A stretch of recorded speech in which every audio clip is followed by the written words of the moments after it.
Welcome to the Best of 2019 episode of the Yogi Triathlete Podcast. I'm Jess, I'm your host, and this show required some tough choices, you guys, but we narrowed it down to 6 based on your feedback and our intuition. We are so grateful to every single guest for every single listen and word of support. You guys, we are on a mission to create a better world, and a big part of this mission is met by bringing meaningful conversations to the endurance sports world. This podcast is 100% listener supported, and we'd like to keep it that way. Join us on Patreon, patreon.com/Yogi Triathlete, where you can check out the YTP Mini and over 100 other member exclusives. This community is strong, and we are fired up that you are here. Okay, we are launching this best of rocket with creator Talbot Cox from YTP, episode 139. In the last few years, this guy has taken the world of professional triathlon by storm. He is the man behind the camera, the one who has revolutionized content creation for athletes where sponsors win, the athletes win, and yes, Talbot wins, because the good of all doesn't leave him behind. He has taken great risks to follow his passion, but his innate abundance mindset will lead him to success every single time. Talbot has changed the game, and I love this guy's passion, and I love to see how far he has come since recording this podcast with us just a year ago. Doing what you love in this life is something that BJ and I are very passionate about, and it's really a question that Talbot's story calls us to ask of ourselves. We have the right to do what we love in this life, whether it is your profession or it is a great hobby of yours. You have the right to do what you love. And on that note, you guys, we're diving in with a guy who is living a passion-fueled career, Mr. Talbot Cox. Mom and dad's checkbook, but after I was 20 years old and I left the house, I didn't get a penny after that. So it's kind of like creating your own brand and like hustling as well, and making sure like you got to connect the dots and all that. Like I wish I could go around and give away photos for free, but it's like you're not giving away photos for free. It's like you're doing it in a micro way to make money on the back end. So that's where it started with the professional athletes. It's like it was finding this algorithm or kind of business strategy of how can I promote Gwen, have her pay me, also give back to her sponsors, and then also set it up to where in the long run, I can build relationships with all of her sponsors that when they need digital assets, I can make a lot of money from them as well. So it's a win-win-win. It's like I'm not just trying to here to collect money and be like, oh, awesome. At the end of the day, I'm walking home with a lot of money. It's more so the fact that how can we win for the athlete, win for me, and win for the sponsor. And so I've found like a happy medium of producing a video, hyping the athlete, and providing digital assets for the sponsors for social media use. And so that was finding the medium, which took about probably 6 months. And then I think I found that, and it's continuing to grow and evolve and all that. But that's where I think trying to disrupt the traditional photographers standpoint, which a lot of them are very vocal about that and probably don't like me for what I'm doing. But thing about it is those athletes continue to grow and they continue to evolve, and I would say they're the most like looked upon athletes in the sport. And another athlete that's done like an incredible job is like Jan Frodeno has done an incredible job. He has his manager Felix, who is also an incredible photographer, and they do like a very similar thing. He basically manages him. He goes to all of his events and his races, and he shoots photos, and they provide those photos to all of their sponsors for social media use. And then within return, it promotes Jan Frodeno. Another athlete's like Lindsay Corbin. Her husband does an incredible job, Chris Corbin, at capturing and making videos and providing them to her sponsors. And then if they ever need that for like digital use or selling the photos, then he can make money on the back end of that. So it's finding that happy medium to where everyone wins, and that's what I've eventually have come to. So first of all, the way you went into that is you went into it with this abundance mindset where everybody can win. It's not just about Talbot, making money. How can I make money? I quit my job. I left my secure paycheck. How can I make money doing this? So you took a risk, but you're asking the athletes now to take a risk too. But because your mindset is let's all win, right? And I was saying this to you, like the universe has your back, man. I mean, just in the time that we have talked this morning and, you know, in these few minutes on the podcast, it's your kind of this 10,000 foot view of the big kind of picture of everything is really what's allowing you to win, because you're not just in this selfish desire of taking care of you and taking care of Rachel, and you know that you're in it, man. You're in it. You're willing to do the hustle. You were willing to take the risk, and you're living it, asking your athletes to kind of do it to a degree as well, to trust, but you kind of tested it on yourself first. And when I think about like a coach, like BJ does this, like he'll test things out on himself. He'll do crazy stuff. He does like Lionel Sanders kind of crazy stuff where he'll be like, all right, for 6 weeks, I'm just going to like do this. Or like he did this one stint where he was like racing. I'm not going to drink on the bike. I'm not going to drink on the bike because I keep cramping on the run. Well, guess what happened, right? So obviously he's not going to give that to his athletes, but you tested it on yourself. You saw that you could build your Instagram account. So you already kind of had this street cred. You had a little bit of street cred. And so that abundance mindset is huge, dude. Like, keep that. And I don't think you could ever lose it because it's already delivered so much to you. The momentum is carrying so fast right now. Yeah, you've got a lot of momentum. So did you look at like Lindsay Corbin, did you look at these models as you were building yours? Like, what was your framework, or being a creative guy, were you just kind of taking whatever the next step was that came to you? Well, I think what it all really comes down to it comes down to passion. And since I did my first triathlon when I was, I think, 12 years old, like I have always lived and just eat, sleep, and breathe triathlon. I mean, I started when I was 15 years old. I started my own kids triathlon team just because I wanted to be on a kids triathlon team, and there wasn't one in Oklahoma City. And I was like, well, heck, if there's not one here, then I'll freaking make one. I mean, my mom was driving me to my own practice that I was like training kids to train. I mean, like I wasn't even an adult, and like all these parents are like giving me envelopes with money and checks and all that. I had to like open up a bank account just so I could like get the money. And it's like, I was doing that just so I could feed my obsession with triathlon. And that's how much I like loved it. So I think that like I eventually got out of triathlon and tried to take the more like software development, and I just wasn't happy. And I think that that's what it all comes down to, is once I got back involved in triathlon and I started shooting and I started making videos and all that, I had so much passion for it. Like I didn't even need food. I didn't need caffeine. I don't even need, like race morning, I can go like all day. People are like, what have you eaten today? I'm like, I actually haven't eaten this morning. And it's like, this is right after a finish of an Ironman. It's like 3:00 and I forget because I just run on that energy and that fuel. And so I think that it kind of goes back to whatever your career is, you should have passion in what you're doing. And that is what has drove me to where I'm at today, like with the success, because I love what I'm doing so much. Like I can lose sleep over it. I could not eat over it. I don't need to make a lot of money doing what I'm doing because I love it so much. And I think that I can now start 2 years later to see the fruits of my labor really all come together. And I think that like everything happens for a reason. But now I've been able to see, like, with growing Gwen's account, with growing Tim and Renee's and Lionel's account, and not only their accounts, but like their brand names, that was all passion I had to promote them. Because I just look at it back like I visually wanted to see everything I could on Lance Armstrong. So there was a photographer, Liz Cruz or something like that. And I would always follow her personal stuff because she was Lance Armstrong's photographer. And I was like, oh my gosh, that's like incredible. Like I love what she does. Like I couldn't imagine being Lance Armstrong's photographer. Like I would follow him everywhere.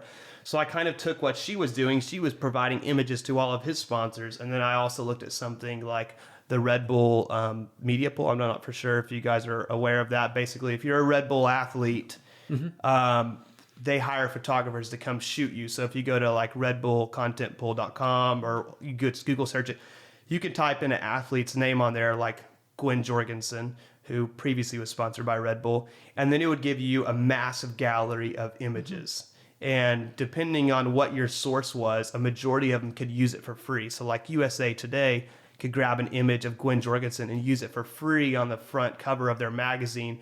Reason being is it's Gwen Jorgensen with a massive Red Bull logo somewhere. So it was like basically free marketing. Hey, use this photo for free because it's marketing our brand. So I kind of thought of that in my own sense. I'm like, well, it's $19 a month to have a Squarespace website. Let's grab GwenJorgensenMedia.com. And then basically, so we started with Gwen, and we are just uploading these massive amounts of images into here, and all of our sponsors could use them for free.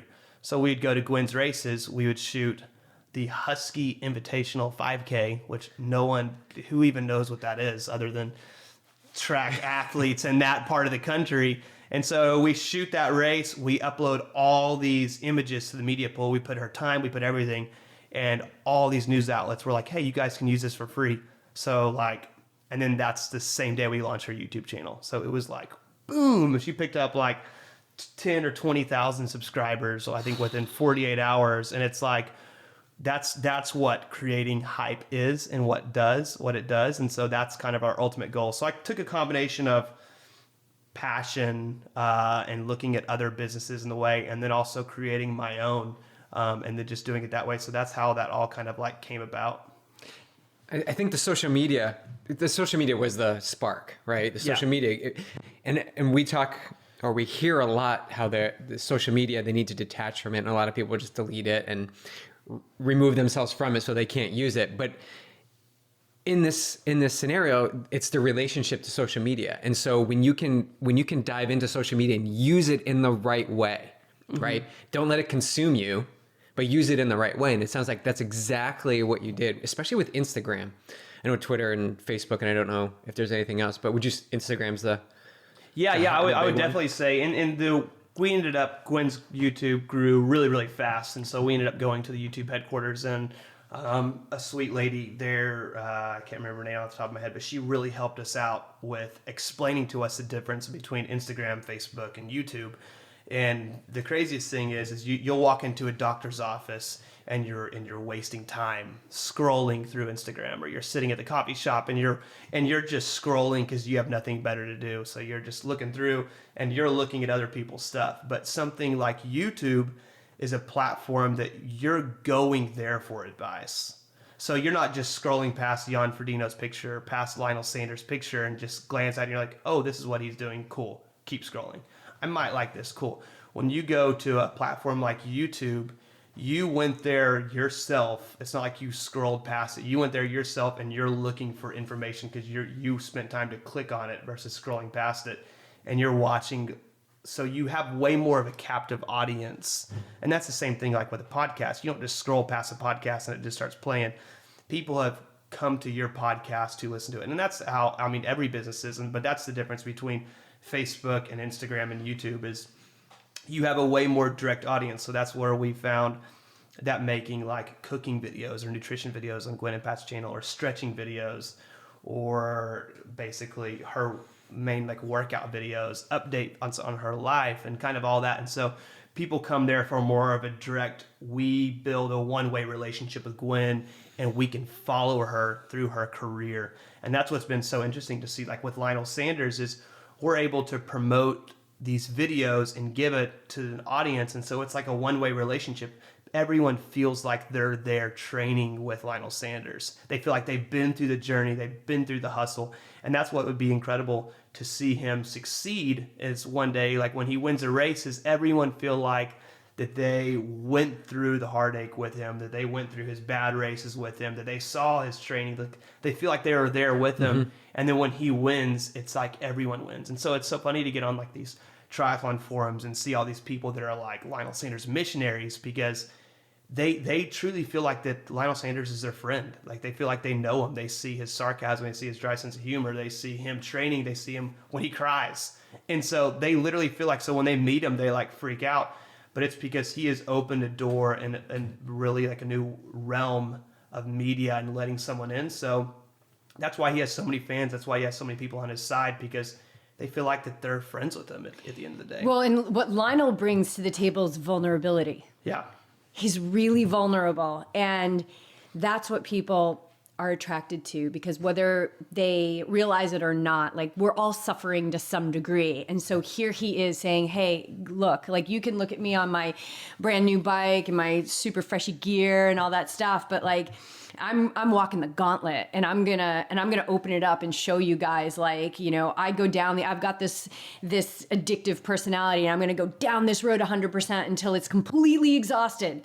And then I'm going to go down this other road, and maybe I'm going to take some of those things. And it's almost like you're watching like a horror movie. And I'm not saying it's a horror movie, but it kind of is like, and you're kind of covering your eyes like, oh my God, I don't want to see it. I don't want to see it. Because you know, if that person just took a left, then they wouldn't be running right into the killer, right? But he kind of just runs right into it. And so it's its own kind of drama, right? Yeah. But that's what people crave, is like when we think about authenticity, right? And that's really a buzzword right now.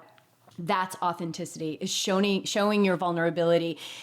I think there's a big movement right now. It's kind of an underground movement, but this underground movement of men who are really learning to become vulnerable, because I think men in these paradigms and these old, outdated, you know, roles that they're supposed to play, I think a lot of them are just suffering in silence. And so I'm always the first one, and I might piss some people off when I say this, I'm always the first one that's like, who's got the guys back? Like who's holding the space for the dudes? Like, I want to hold the space for the guys, because there's so many women's only this and women's only that, and you know, no men allowed. And it's like, we are pushing them further and further and further into this despair. And I think that's what Lionel's got just so magically, and I'm 100% sure that wasn't his agenda.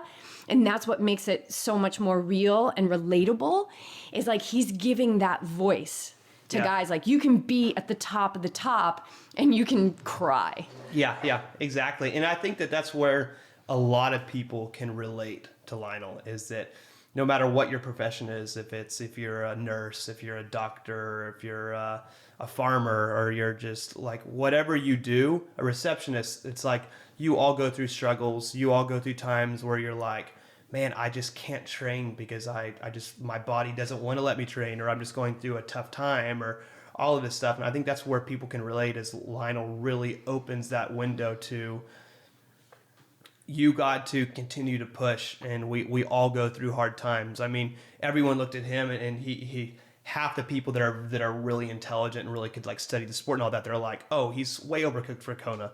And then the other half people were like, oh, he's gonna win it. We've seen him do the training. Like, we've never seen someone work this hard. When ultimately every other professional triathlete out there is working just as hard. And they're going through the same struggles that Lionel's going through. I mean, look at someone like Sebastian Kienle. He's another incredible athlete. They all go through those times. It's just they don't make it public like he is doing. So he gets the most criticism, but he also gets the most praise. So it's like finding that balance. But that's where people can relate, is they see Lionel Sanders struggle. They see him walking in Kona. They see him crying, and they're like, wow. It's okay to cry. It's okay to fail. It's okay to mess up. It's okay to get fired from your job. It's okay to take a risk. And that's what Lionel did. He ended up going completely plant-based, and like he took that risk, and it was very dumb of him because it was 1 month from his world championship. Maybe if he would have done it maybe 6 to 8 months prior, then he would have had everything figured out and his body would have been ready for it. But you can't make like a drastic change like that quick. And so it's like basically finding that medium of what works for you, and balancing, and then also doing it over time, not just like a rational decision because you're just like, oh. So, but what's so cool about it is people can relate, is they're like, wow, he took that risk, and it empowers them to take that risk or go down that journey. And no matter what it is, some things that will probably hurt you, bite you in the butt right away, and some things that like maybe that like the fact that Lionel took that risk this year will help him lead to an Ironman World Championship next year. Oh, so you can't 100%. do it until you make that leap. And the thing about Lionel is that, and we know this from training, right? A lot of the athletes that come to us for training, it's like we look at what they've been doing, it's like all gray zone. It's all gray zone, right? Yeah. Nobody's No moving. extremes, no nobody's highs and moving lows. anywhere in the gray zone. And there's no gray zone with Lionel in his in his brand, in his persona. So you're going to have the people that are like, oh, he's totally cooked, like the doubters. You're going to have the naysayers. And then you're going to have the people that are like, no way, he can do anything. He's going to get this. And that's what builds so much exciting drama. Yeah. And then you're bridging that gap and you're able to get this out to the masses. And it's amazing. And I know that you have pissed some people off. Can we talk a little bit about like when you first started to realize that you are totally disrupting this comfortable recipe of race photographs and selling them and the way that athletes do business? Yeah, for sure. I basically started shooting just like any other business. Like you're going to come in and you're going to disrupt.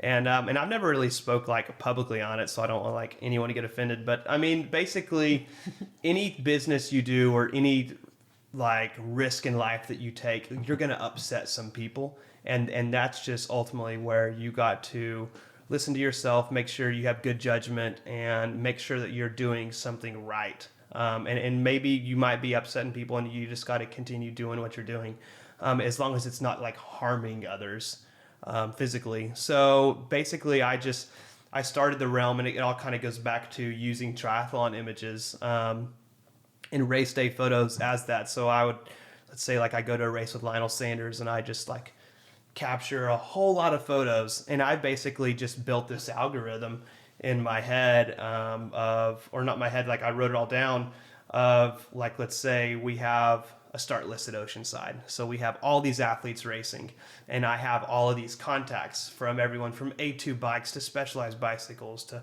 Boardman bicycles to Canyon bicycles. And it's really easy to look at a start list, see what all athletes are racing, and then you warn in advance all of the companies that are going to be at that race. And so basically what I've done is I've shot the race. The second the race is over, I bounce out of there. I edit all the photos as fast as I can, and I upload them. So what that would do is that would give access to all of the sponsors to use the photos. And I sell my photos for $50 for social media use. Everyone except my clients. So like Lionel Sanders sponsors can use photos of Lionel Sanders for free for social media use. So, of course, when you get someone like Alistair Brownlee who crosses the finish line at a race, okay, his company, they don't care what the photo is or who it's cut from or the angle of it, how incredible a photo of it is. They're so excited in that moment. If they have access to an image, they want to grab that image and post it. Because they want to be the first ones. Because they want to be the first ones, and they're excited for it. Versus if I sat on images for 3 to 4 days, then it'd be just like you. Like if you cross the finish line at Ironman and I got an awesome picture of you, I'm like, hey, $200 at Ironman World Championship. And you're like, oh my God, here you go. And you're going to give me the money for that image right away because you're so excited about it.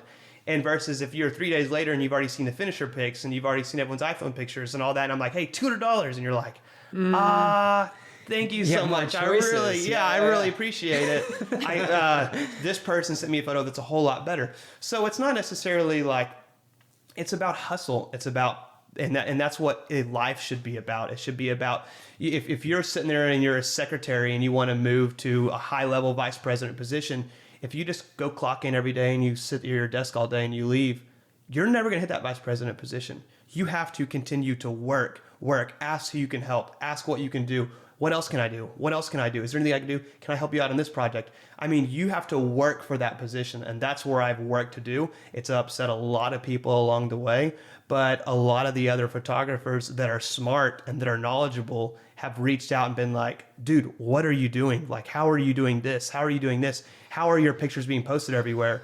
Like incredible photographers. And I'm like, do this. This is what I do. I upload my gallery right away because I'm here to like, I'm not here to upset people and make money. I'm here to grow the sport of triathlon because I'm so passionate for it.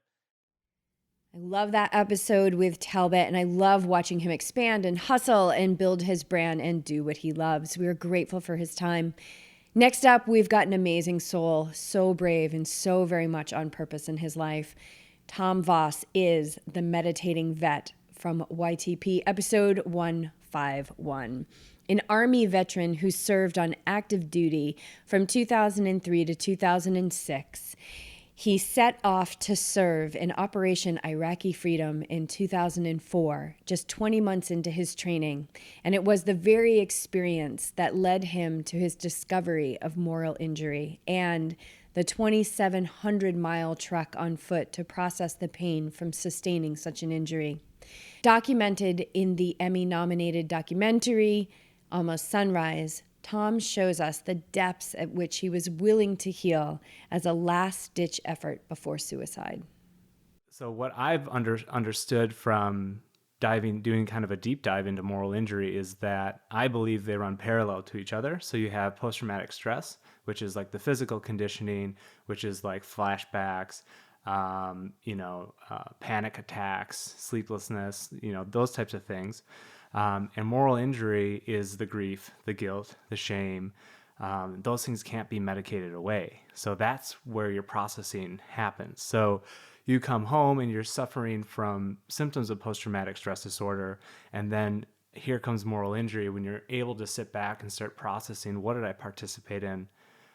Was I justified in the things that I did and the things that I saw? What did we do there? The political climate of that time, what did I participate in during that? Was I justified?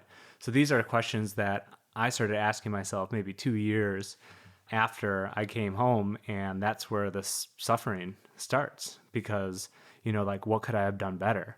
How could I have done something differently that wouldn't have ended up with my friend being killed? These situations that you have no control over, right? You can't change these things in the past, but still the mind goes there and says, you could have done this better. You could have trained a little harder. And you start beating yourself up over these things that you had no control over. So coming back to that present moment is the key element here. Yeah. Where when you're in the battle in the war, you're completely focused. You're in the moment. 100%. Now you shift environments. Yep. Now you're in a completely different place, and you lose that ability, or it's not as prevalent. Right. And you're not as aware in Right. the moment. So I guess we're going to get there, but how are you pulling yourself back? Yeah. It's really, really challenging, because I think one of the problems that military veterans face is some people, this is going to be the pinnacle of their lives. This high point, going to a different country, fighting in a war.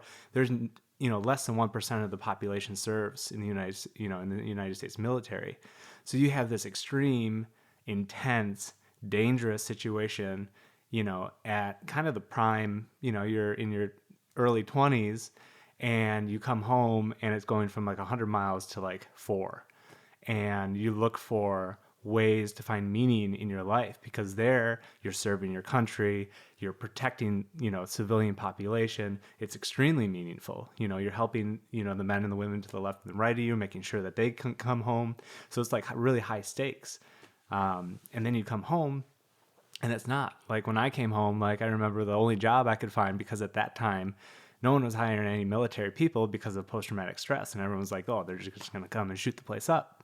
So like I find myself working for the Wisconsin State Fair security, third shift, protecting, quote unquote, protecting the main stage from drunk people, essentially, from 11 p.m. till 6 a.m. or something like that. So it's like, what, I was just in a war zone, fighting for my country, and now I'm sitting here wearing a security hat. So it's like This contrast is yeah. extreme. So then on top of that, so you're losing all your meaning and purpose. And it's being reinforced that you're not worthy. Right.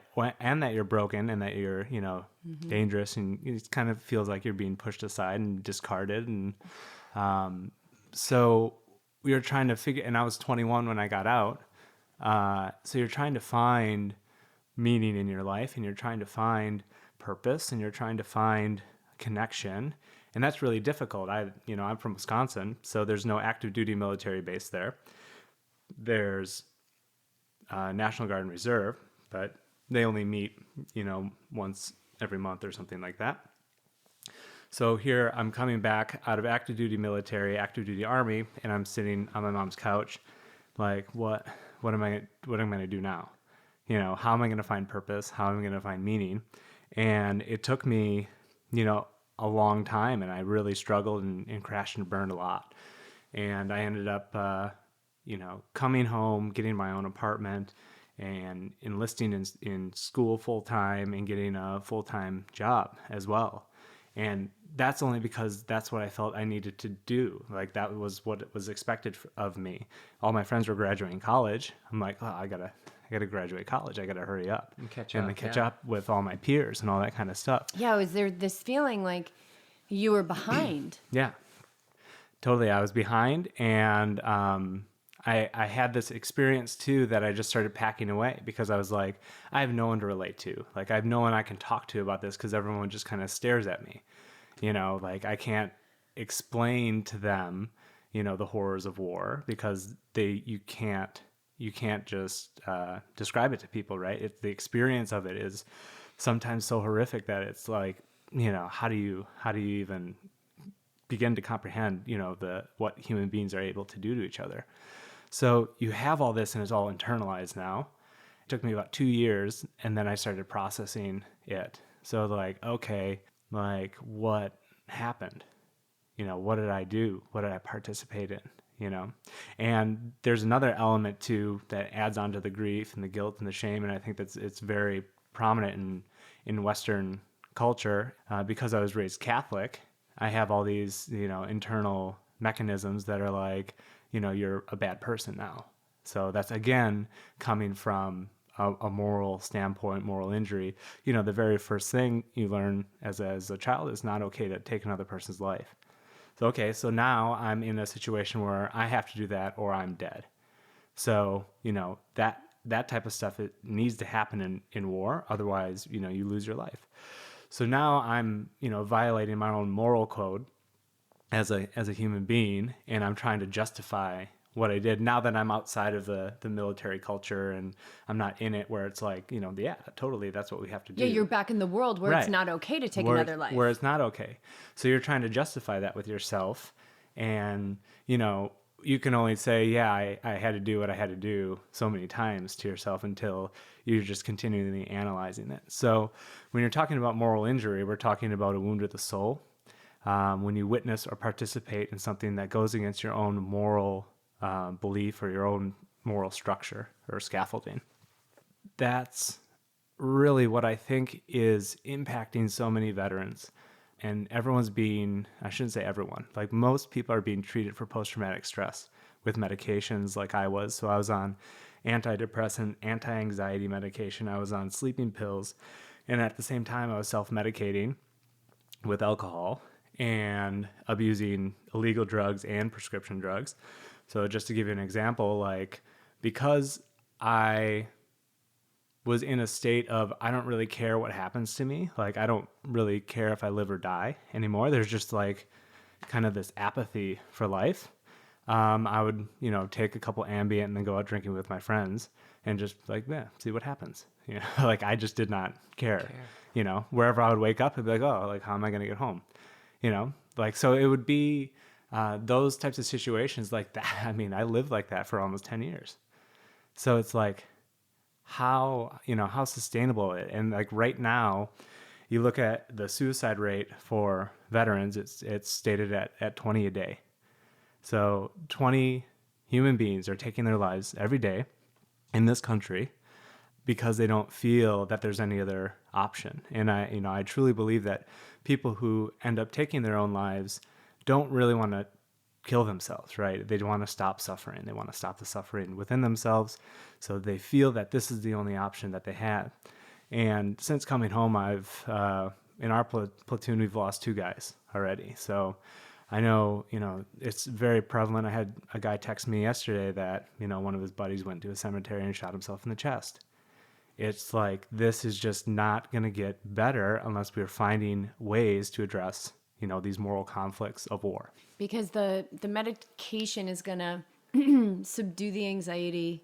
Right. And it's going to reduce the symptoms. Yes. But it's not getting to the source. Right. It's not the root cause. It's not the root cause. We have a tendency here in the West, I guess you could say, to treat the symptoms versus going towards the root cause, which is, a huge problem because I'm a firm believer, and I'm sure you guys can get on board with this, that the lessons are in the pain. The lessons that we need to learn lie in the pain, and we do everything that we can do to be comfortable and to not look at that, right? We pack it away. And I think, not in all cases, but in my case, the medication was just masking it. Like, how can I not think about this anymore? And that's what the alcohol was doing. That's what the drugs were doing. They just put me in a different state that I could just be. And to do that, I would have to, essentially get blackout drunk. Yeah. It's shifting that mindset of like the pain and the suffering is actually the healing. Right. So, but the same way you are learning in ultra running, like, yeah, it's going to be long. Like my legs are getting, but that's where you're butting up against your belief system and the mind that wants to be comfortable. Cause when it's tested, it's going to fall on its default. Right. Yep. So it's whatever it can do to be comfy and cozy and balanced and everything. So when you challenge that system, which we need to challenge it. Right. But it's how do we do that? And that's that space. It's that space of not falling on default, but turning the pain and suffering into a learning experience and being okay with that. So again, it's not resisting it, it's embracing what's coming. And so in your situation with the alcohol and the drugs, it's suppressing it. Right. And suppressing it and suppressing it. And that becomes the new norm. And that's okay. You can still do all this stuff. When deep down, you probably are feeling that urge to dip your toes. Of course. I mean, there's that part of you, that soul part of you that is like, we're here to get to the other side of this, dude. Like this is what part of our karma. Right. Right. And we're here to heal this. And we take these drugs, like you guys were saying, so that people don't have to suffer. Right. Right. But unfortunately, what's happening is that the root of what it all is, all that energy is still there, and that energy will not be suppressed. It will, in fact, fester. Yeah. And grow bigger and bigger and bigger, and that suffering, the pain, is the opportunity. Right. It's the gift to heal. Doesn't seem like a gift at first, but no. Oh my gosh. I've had a lot of gifts. I mean, I've had a lot of gifts. It's flipping your whole mindset upside down. It's turning it around. We have a saying in the meditation circles that I run in, and it's what you resist persists. So it's a really simple saying, but you can apply it to so many different things in your life. So whatever you're not ignoring, essentially, is just going to be amplified and ramp up. You continue to ramp up. You're going to continue to go through these cycles. You're going to continue to crash and burn like I did. That's what, until I got to the point of, I was, suicidal. Like, how am I going to do this? Like, how am I going to take my own life? And thankfully, before that happened, I kind of made a deal with myself that, like, okay, I'm going to exhaust all my resources that I have to try and just give 100% in trying the clinical routes, all the different things that the VA had to offer, private sector, meditation, all these different things. Like, I'm just going to give it all. And if none of that works, then that's the only option that I have then.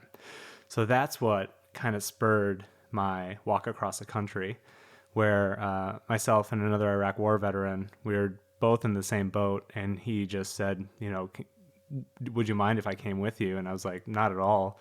And the whole idea was to walk from Wisconsin to California to process and just be with ourselves. And, we made like a pact that, we're not going to listen to music. We're going to really kind of just be with ourselves to start processing. And as you know, the physical aspect of it, at the end of the day, you're just worn out. So there's no mental wall or barrier or strength left to really hold this stuff down. So there's nothing else you can do but to really look at it. Yeah. And that, we see that a lot in endurance sports is that we break down the body, and then whatever that breaking down serves as the catalyst to show us what's inside, what needs to be healed. So let's just get a reference on timeline here. So you come out of the military 2006? Correct. The first 2 years you go to school, but you're already doing the medicating and the how am I even going to live here? This is crazy. And then it starts getting pretty bad. When does what when does the walk start? 2013? 2013. So basically from 2006 till 2013, I was stuck in this cycle. Yeah, that's a crashing big span of time. Yeah, it was. I would drop out of school, and just get like a landscaping job, and then like pick myself up, and then go back to school, and like use my GI Bill, and I just could not, get over the hump, I guess you could say, with it. So, this continued, and I would just, I was quote unquote functional, right? So like I could go to work, I could do these things, I could do what was asked of me. Like you were good enough. Right. And like I was going through the motions essentially, and then there were times where I was just like, I couldn't participate in life, and would just, be in my room for 48 hours and not come out, not talk to anyone. Relationships would disintegrate. Yeah. What was the community like around you? What was your close community for those 7 years? Yeah, I mean, it was really focused around bars and drinking. So it's like, a lot of my friends had, we had complementary drinking habits and stuff like that. When you go to a bar and everyone knows who you are, that Right. yeah, I would totally, yeah, Right, yeah. totally. You have friends there, but at the same time, it's like even before it's you drink, a it's bar. great, yeah. It's like wait, like you have to take a step back. Like Yeah, wow, like it's so cool. The Like, bartender knows me. yeah, and I Send get me free over free drinks. Yeah, it's great. Yeah, because I give them all my money. Right. So like, Exactly. And I keep coming back. and I keep coming back Because yeah. I don't want to live Right. anymore. 'Cause- Yeah, and they're like, yeah, sure, here's some shots, line them up. I know, yeah, it's wild. Yeah. It's wild. So tell me about the moment that the inspiration to walk across the country came in. Yeah, I mean, I was in my sister's apartment in Milwaukee, and we were both kind of sitting there, and just kind of like, she just came back. She was living in Los Angeles probably for around 8 years, and had just come back to Wisconsin. And I was over at her house, and I was like, I think it just came to me that I needed to do something pretty drastic to get out of this cycle and out of this loop, which is really difficult to do in today's world, because we have so many responsibilities, and there's so many things that we can distract ourselves with, whether it's our phones, TV, internet. I mean, you name it. You can just tune out if you want. You can sit there and flip through Netflix movies and not even pick one for 3 hours, right? So it's like you have all these distractions, you have all these things to make you comfortable and feel comfortable in these situations, and there's no motivation to change or grow or anything like that, or at least there wasn't any in me. So I knew that to do that, I needed to get myself out of the comfort zone and get myself away from the things that I would easily distract myself with. So the idea of walking was, it would give me a long time period with the exercise to be able to start processing this stuff. And I can't tell you how many people told me and my buddy Anthony that we shouldn't walk. Like, why don't you ride a bike? Like, I'll take you on my motorcycle. What are you guys doing? Like, they just... It was the fast track, though, yeah, to get there. exactly. Like, It's the easy way. Yeah. It's like, why don't you just You drive? just needed time yeah, away from, running errands and talking about summer vacation. Like, you just needed to get away from all that and be... I can totally understand that. I Just can totally be get by it. yourself. Everybody, it's about getting there the fastest. People are just conditioned, whatever it is, to the most efficient, fastest way to get wherever you're going, and it bypasses. Yeah, in their mind, they're like, that sounds terrible. Right. Why would you do that to yourself? Did you have any grasp of how far this was when you were like, well, maybe we'll go to No. California? No, not really. But I mean, again, it's like, could it be any worse than getting hit with grenade shrapnel? Right. It can't be any worse than that. Right. And yeah, for both of us, like, we're both, Anthony has a couple deployments under his belt, and I had a 12-month deployment under my belt. So I think mentally we didn't care really, because I mean, in the military, you just have to grind stuff out always. So you have that in you, instilled in you, and you can access it because it's trained into you essentially. So we were pretty naive about the whole thing, and our training was very minimal, which made it even worse for us. And your packs were like really like when I was You guys watching the were movie, I'm walking like, away. We're they like, have a lot of stuff in those packs. Yeah, they were about 90 pounds when we left, and day 2 they're about 60. So Yeah, like, it's like, the first there's a lot in there. The first day, I mean, we literally were walking like no one was going to support us. Like we had everything that we could possibly need for a 5-month trek on us. Still a little bit in that survival and mode. Transition into wintertime too. So I mean, we're full on military mode. Like this is what we're going to need to accomplish it. You guys were packing too. Yep. Yeah, that too. So that added another flavor to the whole experience. I know. Well. I was like, oh my god, they're at the I like firing range. Like they're bringing gun. Like I think they're still in survival mode. Yeah. But you checked with the States, which was Definitely. like because at first people watching that be like, well, wait a minute here. We're not that. Why that aren't stupid, all but, hikers packing heat? Well, it's just that mentality. Once you've been in those situations where you've had to use a weapon to defend yourself, it's like second nature. I remember there's a lot of veterans that just feel completely naked without a firearm because it's like what has saved their lives. And once you're like, okay, now I don't. You're vulnerable. Yeah, you're just like, I don't have it. I don't have that. So you're really, when you're going into unknown situations and unknown places, that was just kind of our mentality. And, we never had to use them or anything like that. And they were in our bags most of the time. But just knowing that we had them was kind of peace of mind in the mind state that we were at. So how did the processing go down? So that's the intention. And just moving the body is going to help you process. But how did that go down? Like, were there some pretty epic moments? They're like stages. So like the first stage I would say was the state of Wisconsin was just horrible because our training was basically non-existent. We did like Wisconsin was the training. Wisconsin was no. I mean, I would say I would say Colorado, Wisconsin to Colorado was training. And getting our bodies into proper shape, which is reflecting back is training is extremely important, and we just didn't do enough of it, kind of a thing. The first half was extremely grinding. I remember the first day that we left, and they kind of showed this in the documentary. It was like 95 degrees in Wisconsin summer, so it was extremely humid as well. And I remember like 4 blocks in, I started getting blisters already. So like my heels just like disappeared, and we had to our goal is 20 miles a day, and every 5th day we would take off, and that's how we planned the whole trek, and that's what we had. That's what kind of our path was. So I remember we made it maybe 5 blocks, and we had to peel off into a firehouse where they gave us ice water and essentially aid immediately. And then we made it 10 miles the first day, and we were so demoralized. We're like, oh my God, what are we doing? And of course we had this huge fundraiser we were doing. We were doing an awareness campaign. It was, and we were having a documentary made, and we're the day one, we were just out of the gates, destroyed. Tom's story is intense, and his work in this world is the real deal. We see him delivering talks and teaching yoga and meditating all over the country. We were honored to share his story and endeavors with you guys. Definitely check out Almost Sunrise. It's a deep dive into the healing of violent unrest.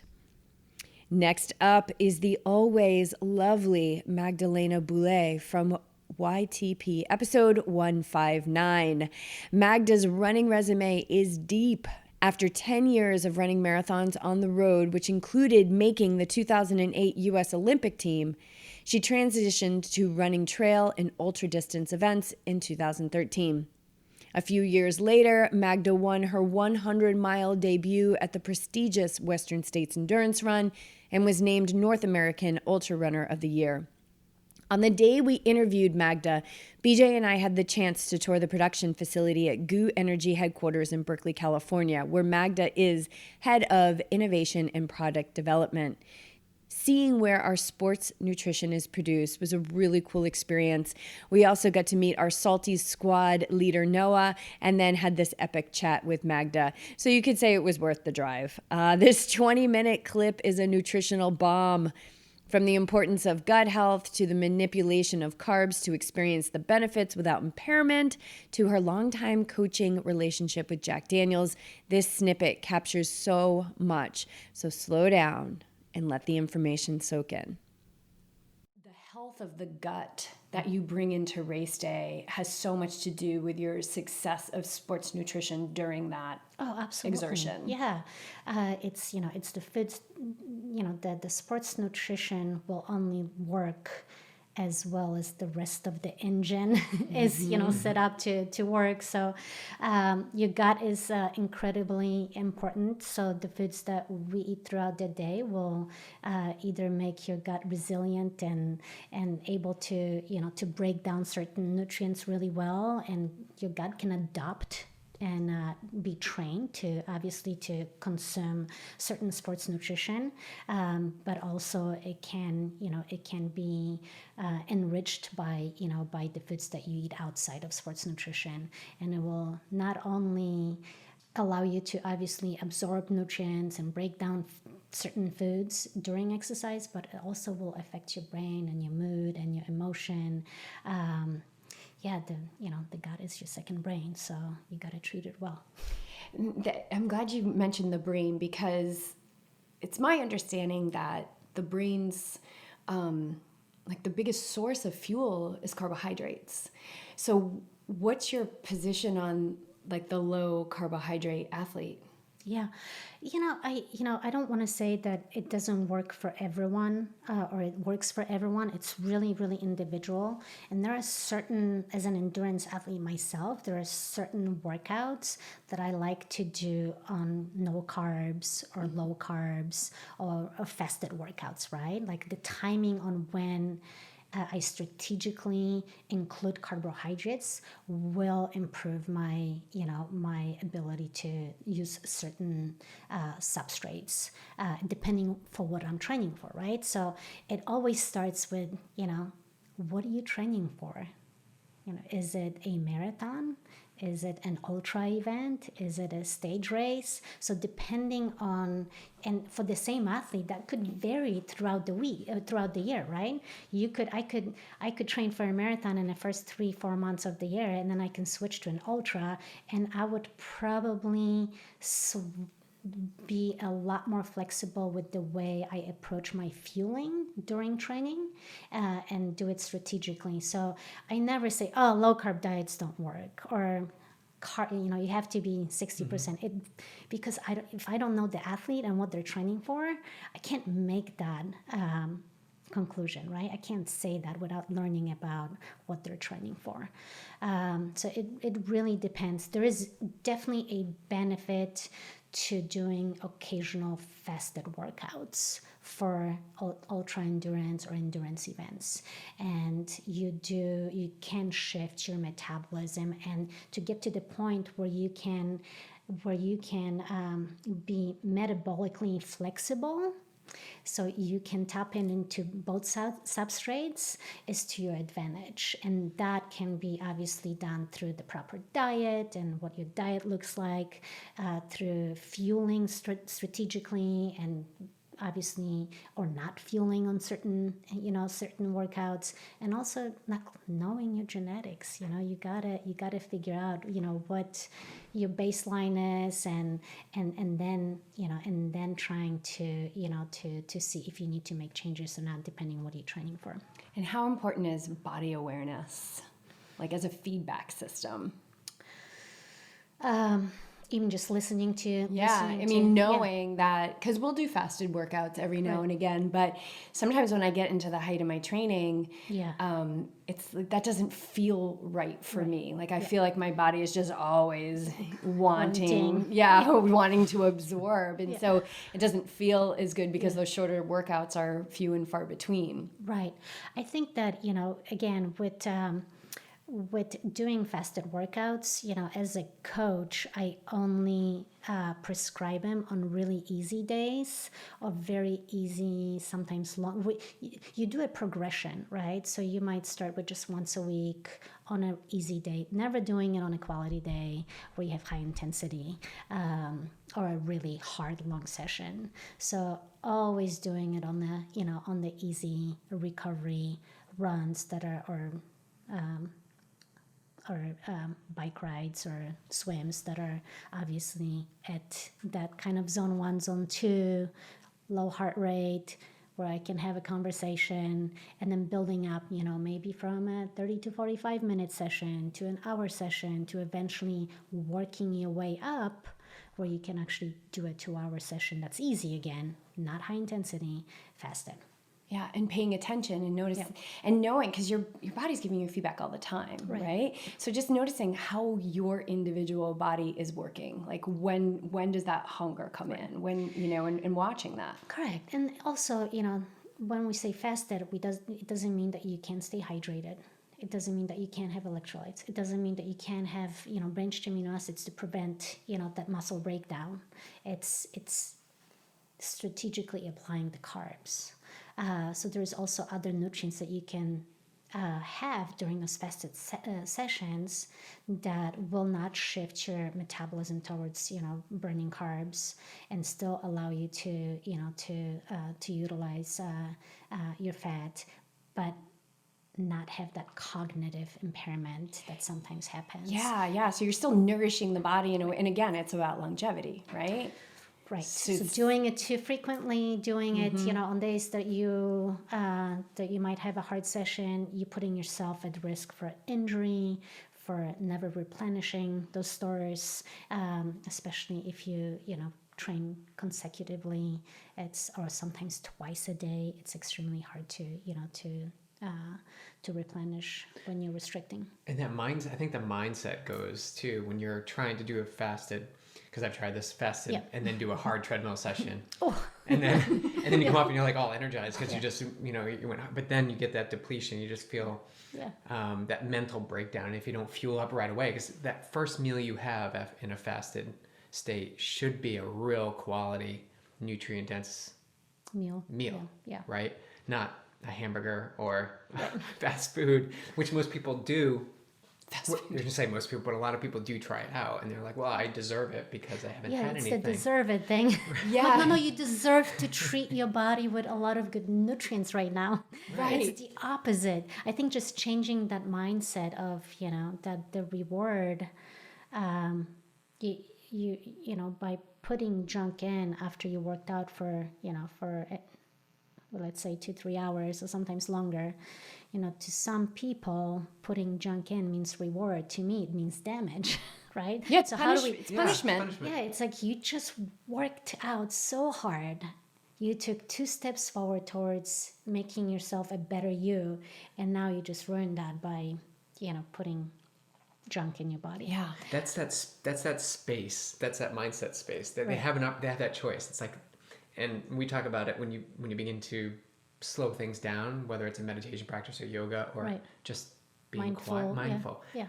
Your space grows bigger, so you can get into that gap and be like, well, is this actually the thing that is going to help me move towards a faster race? Well, you think about like what exercise, a hard session does to your body, but it's under a lot of stress, right? So during stressful moment, we don't always make great choices. So my number one rule is when I finished, a hard session, never go grocery shopping because because I either end up with way too much stuff, even stuff that is really good. Like, what was I thinking? So planning becomes really important. Like when you finish a session, making sure that you already have something. Like I always have my recovery drink, ready to go, so then I can down that and start making better decisions. Right after that, feed the brain, feed the body, and then you can, like BJ said, you can be in that gap and you can make good quality decisions. And we're all in our 40s, right? So it's a lot easier. I think when I was in my 20s and 30s, it was like go hammer it hard and then go to the brew place across the street, hammer some beers and French fries and now I'm like, I wouldn't think about that at all because I'm like, this is a temple. Totally. So I always have a green juice, after a race, I'll put that down first and take the BCAAs afterwards and start getting the body recovered because I want this thing to be moving in 40 years. Right. Yeah. You want to make sure that you get up the next morning and you can actually enjoy, what do you love doing versus hurting, right? You're right. In the 20s, you're a lot more resilient. And as someone who is in their 40s as well, I've in the last, 10 years, in a decade, I've definitely have made some conscious decisions about recovery and how critical recovery is.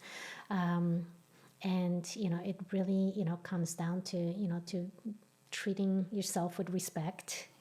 Because if you do want to do this 40, 50 years from now, and I do, very much so as well. It's worth investing and planning a little bit and making good choices. And it's going to take time, I think, to really change that mindset of a lot of athletes, where you shouldn't feel bad by making that good choice. Like, the worst thing is people making you feel bad because you went for the nutritious food versus the junk food. Right. Like, no, you don't understand. Get a new group of friends. Yeah, I so want to be doing this, 50 years from now. Yeah. And I want to not just do it, but actually feel good doing it, right? So Right. that's the difference about just, longevity is not about just being there 50 years from now and still doing it. It's about feeling good doing it in a healthful way. Yes, living in a way that feels good, where you're still excited to get up and everything's mobile. Yeah. So speaking of longevity, let's shift it a little bit to actual physical training, right? Yeah. Because that's obviously a huge part of this. Now, you trained with Jack Daniels, was your coach for a long time, like a decade, right? Mm-hmm. And he's a legend. He's a legend. Yeah, he's my hero. When I Yeah. think of people that I physically, every time I see him, I can still go on a run with him. He's got his own little formula of what works, but he's 86. Just talked to him on the phone a couple days ago, and he can still do his run walk, and he looks good doing it. Like, his mechanics, his form, and when I think of him, I'm like, wow, he's the person in my life that has installed the kind of passion and love for the sport in a very unique way. It was never get your results at any cost. It was, how do you develop your body for the long run, for the long haul, so you can do this, when you used to say when you're my age. It's that progression where you're respecting that developmental process versus too much too soon, breaking down, and eventually walking away from the sport because you're so broken down. So it sounds like you're talking about patience. Patience, yes, and sometimes you have to slow down to Go go faster. faster, to go further.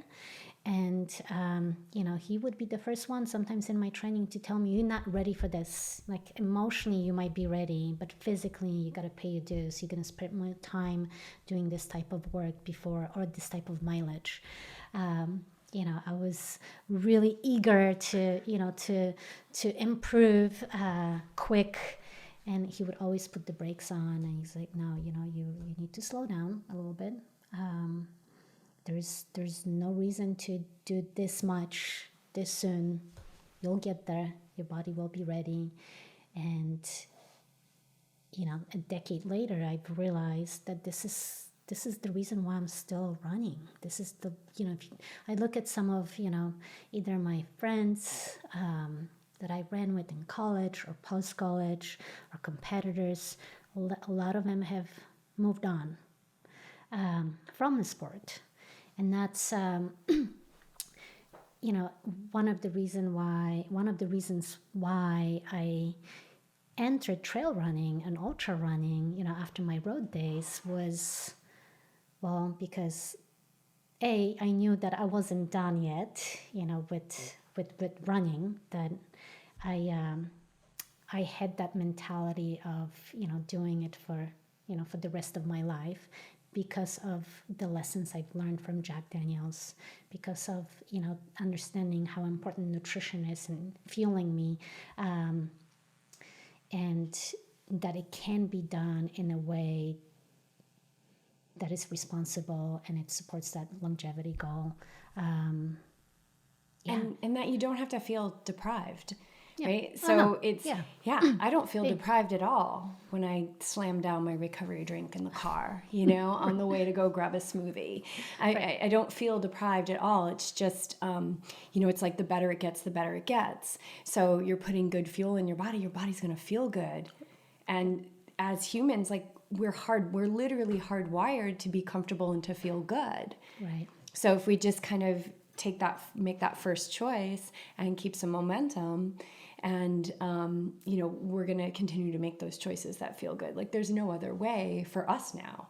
Or you think of like how we as endurance athletes improve is like consistency, right? You stay consistent and patient, you put in the work. And I think that, we're kind of just hinting on like, there's no shortcuts, right? You gotta you gotta eat the right things at the right time so you feel good, so you can get up the next morning and do it all over again, a week after week, a month after month, a year after year. And that's how you get better as an endurance athlete, is putting those blocks and years together, consistent without huge breakdowns, whether it's injuries or just, emotionally being burnt out and having to walk away for a year or two. But it's building that consistency, throughout years. And that's how we get better. What can you say about your relationship with Jack as far as being with him for so long as a coach? Because what we experience, people jumping around and, maybe this is the next big thing or this is the next thing. What do you think is a good formula or a mindset to have that kept you so engaged for that long with one coach? Yeah, that's a really good question. I think that I've thought about it many different times, that there were different opportunities throughout the years for me to join maybe different groups and train with people, and at the end I think Jack was just the right fit for me. He just personality wise, he was a scientist. I really enjoyed knowing the why behind each workout. To him, he was able to articulate the vision to me, what it could look like down the years. And it really, was up to me to buy into the system and stick with it. Was that hard for you? It wasn't. Okay. I mean, he was, Jack is not this like rah, inspirational, just, like a motivator, but he's got incredible stories, and he is, you just sense that passion of, just like Dr. Vaughn, like with nutrition. Those are two men in my life that just made a tremendous impact on, why I love, science, nutrition, as well as, coaching. And there was, I think what they have in common is that passion for what they do. And that was just contagious. And, I always wanted to get to the next level so I can learn a little bit more when I was ready.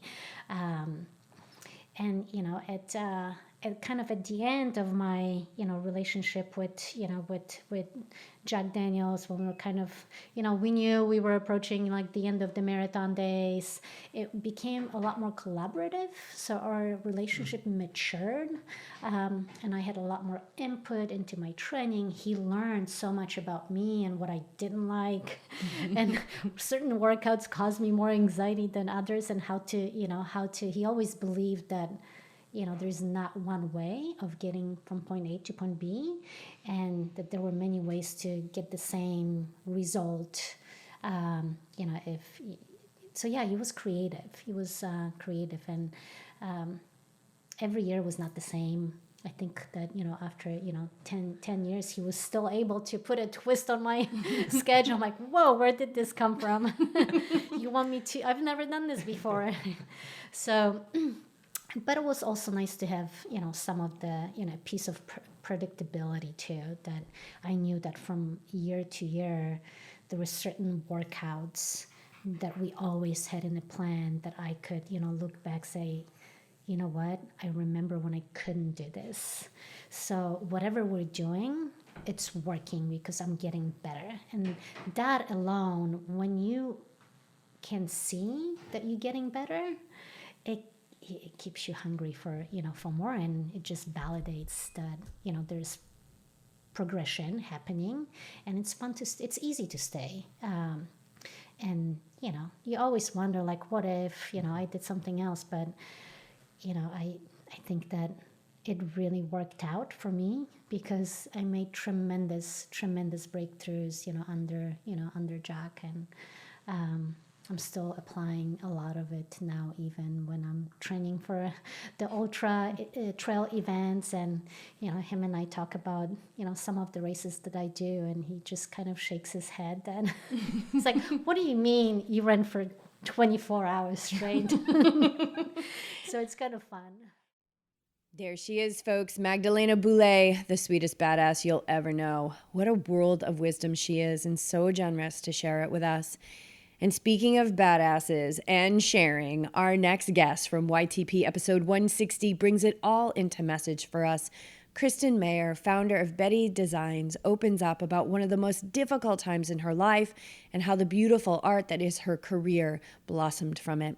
It's inevitable. Life will break your heart, but there is always a way. And sometimes, like for Kristen, it was just taking the next breath. Since its inception in 2010, Kristen has grown Betty Designs into one of the most recognizable brands in the endurance sports world. This podcast was recorded in front of a live audience at Canyon Bike's North American headquarters here in Carlsbad. In this clip, we begin talking about Kristen's experience at the annual Belgian Waffle Ride produced by YTP guest and creative disruptor Michael Marks. The BWR attracts a fanatical crowd from all over the world. Known for its dirty nature, sick elevation, and technical riding, this Euro-style spring classic is the only one of its kind on U.S. soil. I love this episode and this woman. So as Kristen would say, you guys, let's throw in a bib number and hit it. We got on the dirt and it was, I call myself Granny Mayer. I mean, it is hands on the brakes and the wrong brake and the rear wheel's skidding out and tears are in my eyes and my foot comes out of the pedal and I'm one-legging it on a tiny incline. It's a 1% grade. So that's how it started. But the interesting thing about me is when I do put a race bib number on, even though I'm not trying to like place in a race, there's something that happens to me. And I get that fire and I get that it's like the commitment goes into overload and I just have to get to the finish line. We had Scotty and Carrie on here at Canyon, and Scotty is the trainer and Carrie's a racer. I was So always I feel a racer. like you're a racer. Even though I'm not racing anymore, technically that was my thing. I'd much rather put the bib number on and go hit it. Yeah. Something happens to me, I get so excited and scared, but I love that. So excitement and fear come from the same part of the me. The brain, yeah. Yeah, absolutely. Yeah, the body can't tell the difference. It's just how you relate to it. So they really can't tell the difference. Well, that makes sense.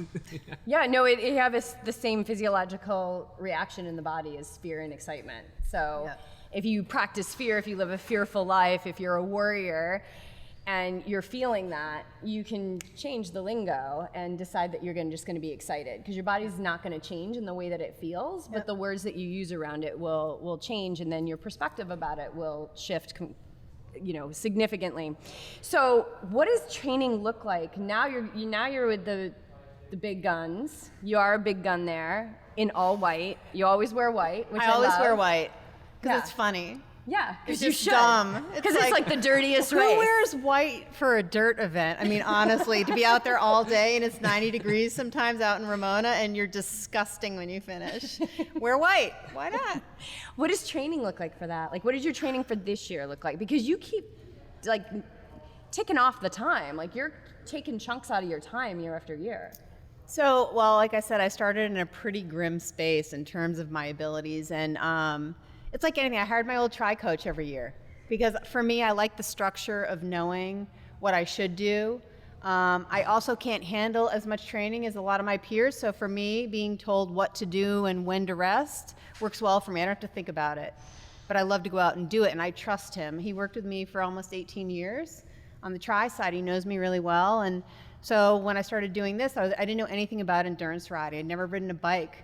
I mean, I think back in triathlon days, I maybe rode 70 miles a week on a big week. So how would I do this? And he just broke it down. And that's what we did. And every year we've done a little more volume, like how much more volume can I do?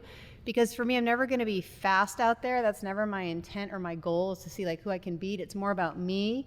Can I be better every year on the day? Can I be a little less fearful? Can I, you know, when I reach that dark place at mile 90 that I always hit it coming out of Bandy Canyon, can I overcome that? And that's a really big piece of it for me, and that's, to me, achieving something. So every year I go back because I just want to do better. And when I kind of stopped triathlon for a couple reasons, but one of it was I felt like I had sort of done everything I could in some ways. So this is like a new challenge. Yeah, I mean, there's no race like this. Yeah. So I love how, you know, I was saying like you're taking chunks off your time, but you kind of shifted to the more important metrics, which is like, can I be a little less fearful? Yep. Can I be a little less dramatic coming out of Bandy Canyon? And so are you finding that you're fine-tuning the mental game there, or? This year was probably the biggest shift mentally in terms of less fear. I mean, Black Canyon was horrible. It was really deep, loose sand, and it was definitely, I was horrifically slow in that segment, and it was scary, but not scary at the level it was the first year I did the race. Different kind of scary. And then that Bandy Canyon section has always been my nemesis, and I said to my husband, this year when we come off the dirt there and we go up the 2K climb on the road, I'm not melting down and I'm not having a mental breakdown. I'm not going to say, because I always get there and I feel dead and I'm like, oh my gosh, how am I going to finish? And I said, this year I'm not doing that. I'm going to overcome that place. I didn't even know, I was so excited this year. It was so interesting. So I don't know why that is. Well, It might have just been the mindset. You vocalized that. Your mindset. You vocalized, you set the intention, you said there's no way, and it just seems... Yeah, and there were hard parts during the day, but that was my one place I hit every year, and this year, nope. But I think you nailed it. I mean, you set the intention. So I think there's like this misconception with the mental game that it's going to be like in the moment I'm going to be better coming out of Bandy Canyon. Yeah. But you had already done the work to set yourself up for success because you decided that you weren't going to be that way this year. Yeah. So then what happens is like that starts to get programmed because you're practicing it, you're talking to Matt about it. And you're reprogramming. It's so easy. Like we reprogram our subconscious. Now you've overridden those old patterns, and you came springing out of Bandy Canyon, feeling good and excited. And so now you've got momentum there, and you can continue doing that every year. Now you need to find something else. I need to find something else, or I have to have my husband allow me to do this again next year, which is another topic for another day. He says he's done. Do you guys train together? We do. We do a lot of training together. Yeah. Yeah, he's very patient. He waits a lot. Yeah. So does mine. So what advice would you have for somebody who's looking to do BWR or something that's really off the charts like this, like a bike race that's like dirt and road, and that you have to really be like an everything cyclist to do? So I think the number one thing is, do you really want to do it? Because I believe if you really, really want to do it, then you can do it. And I think that from even now to this day, I mean, if you go mountain bike with me, I'm really not great. So people will say, you know, I can't believe you do that. And something just happens. And I think it's also just breaking it down into little pieces. And, you know, even in the training, there was, we were doing this one segment called Lemon Twist that's a really technical single track. And I did it a bunch of times this year. And like, I think it was 10 days out from the event, we went out and we put our race tires on, and I absolutely had a meltdown that day out there. I took my foot out twice. I hadn't done it all year, and I was like, what is going on with me? But it's those little things of just kind of keeping at it. And so I think you have to want it. And I think that in knowing that I can do it, I think it's like an Ironman. I think honestly, if you want to do it, you can do it. Yeah. I really do. I think you definitely have to want. We were actually just watching the Steve Jobs movie last night, and I love this line for it when he's they're assembling the Mac team, and he says to them, like, you have to have passion for what you're doing, like you have to want it, because if you don't, then you're not gonna have what it takes to persevere. Like you're not gonna persevere to the end. So you've got to want it. And then you'll do what it takes. You'll do what it takes. Yeah. You know. So let's talk about doing what it takes. Because the BWR is not the biggest challenge you've had in your life. And so to the gratitude of many, many badass women out there, Betty Designs was really born from one of the toughest times in your life. And so can you just take us through that story right from the nitty gritty beginning? You want the nitty gritty, huh? Oh, we want it all, girlfriend. Well, all I'm going to say is, so there's a very finite moment where that switch was flipped. And it was literally, and I might cry. Matt, you said she was going to cry. He said, guaranteed. He loves cry. it. So, cry. You know, basically, I was married for almost 14 years. I had a 6-year-old. And you think, okay, marriage is tough. You know, you're grumpy with each other and this and that. But I always thought, and especially watching my parents, you know, you have arguments and things, you stay together. And so I thought I was going to be with this person who was the father of my son my entire life. And you know, things had been you know, weren't awesome, but I didn't think much about it. And finally one day I just said to him, I said, what's going on? You seem extra grumpy. And you just seem like you're just not, you don't want to be here. And I remember it was 1 p.m. on a Monday. I think it must have been some sort of holiday. He was home from work. I worked from home. And I was in my bathrobe at 1 p.m, which is common. But because I work at home. I said, you just don't seem interested. And he just deadpanned me in the eye and he said, I'm not. I don't love you and this isn't the life I want anymore. And it was like, excuse me? It was rough because I was in shock. And I said, are you serious? Yep. And it was plain as day. It was just like, hey, I'd like a burger, you know? And it was what it was. But that was it. It floored me. I was done. Yeah. So when we had met last week, and we had shared some time having some coffee and getting to know each other a little bit better, and so you had told this story to us, and then you told us, like, for the next, was it 3 weeks or 3 months, like, that you were still sharing the same space, but you realized, like, I gotta move on, right? Like, you've got to start living. Yeah. That must have been hell. It was really hard. It was really hard. He was relieved, and I wasn't angry at him, I just didn't understand. It was really not understanding, and I was very hurt, as you can imagine. And he was there for a while longer, and I finally just said, you gotta move out, because I gotta figure out what I'm gonna do. I was literally in a ball. So it was one little thing at a time. He moved out, and it was day by day, sometimes it was hour by hour, sometimes it was minute by minute. Because all I could think of, the thing that came in my head, what was I going to do?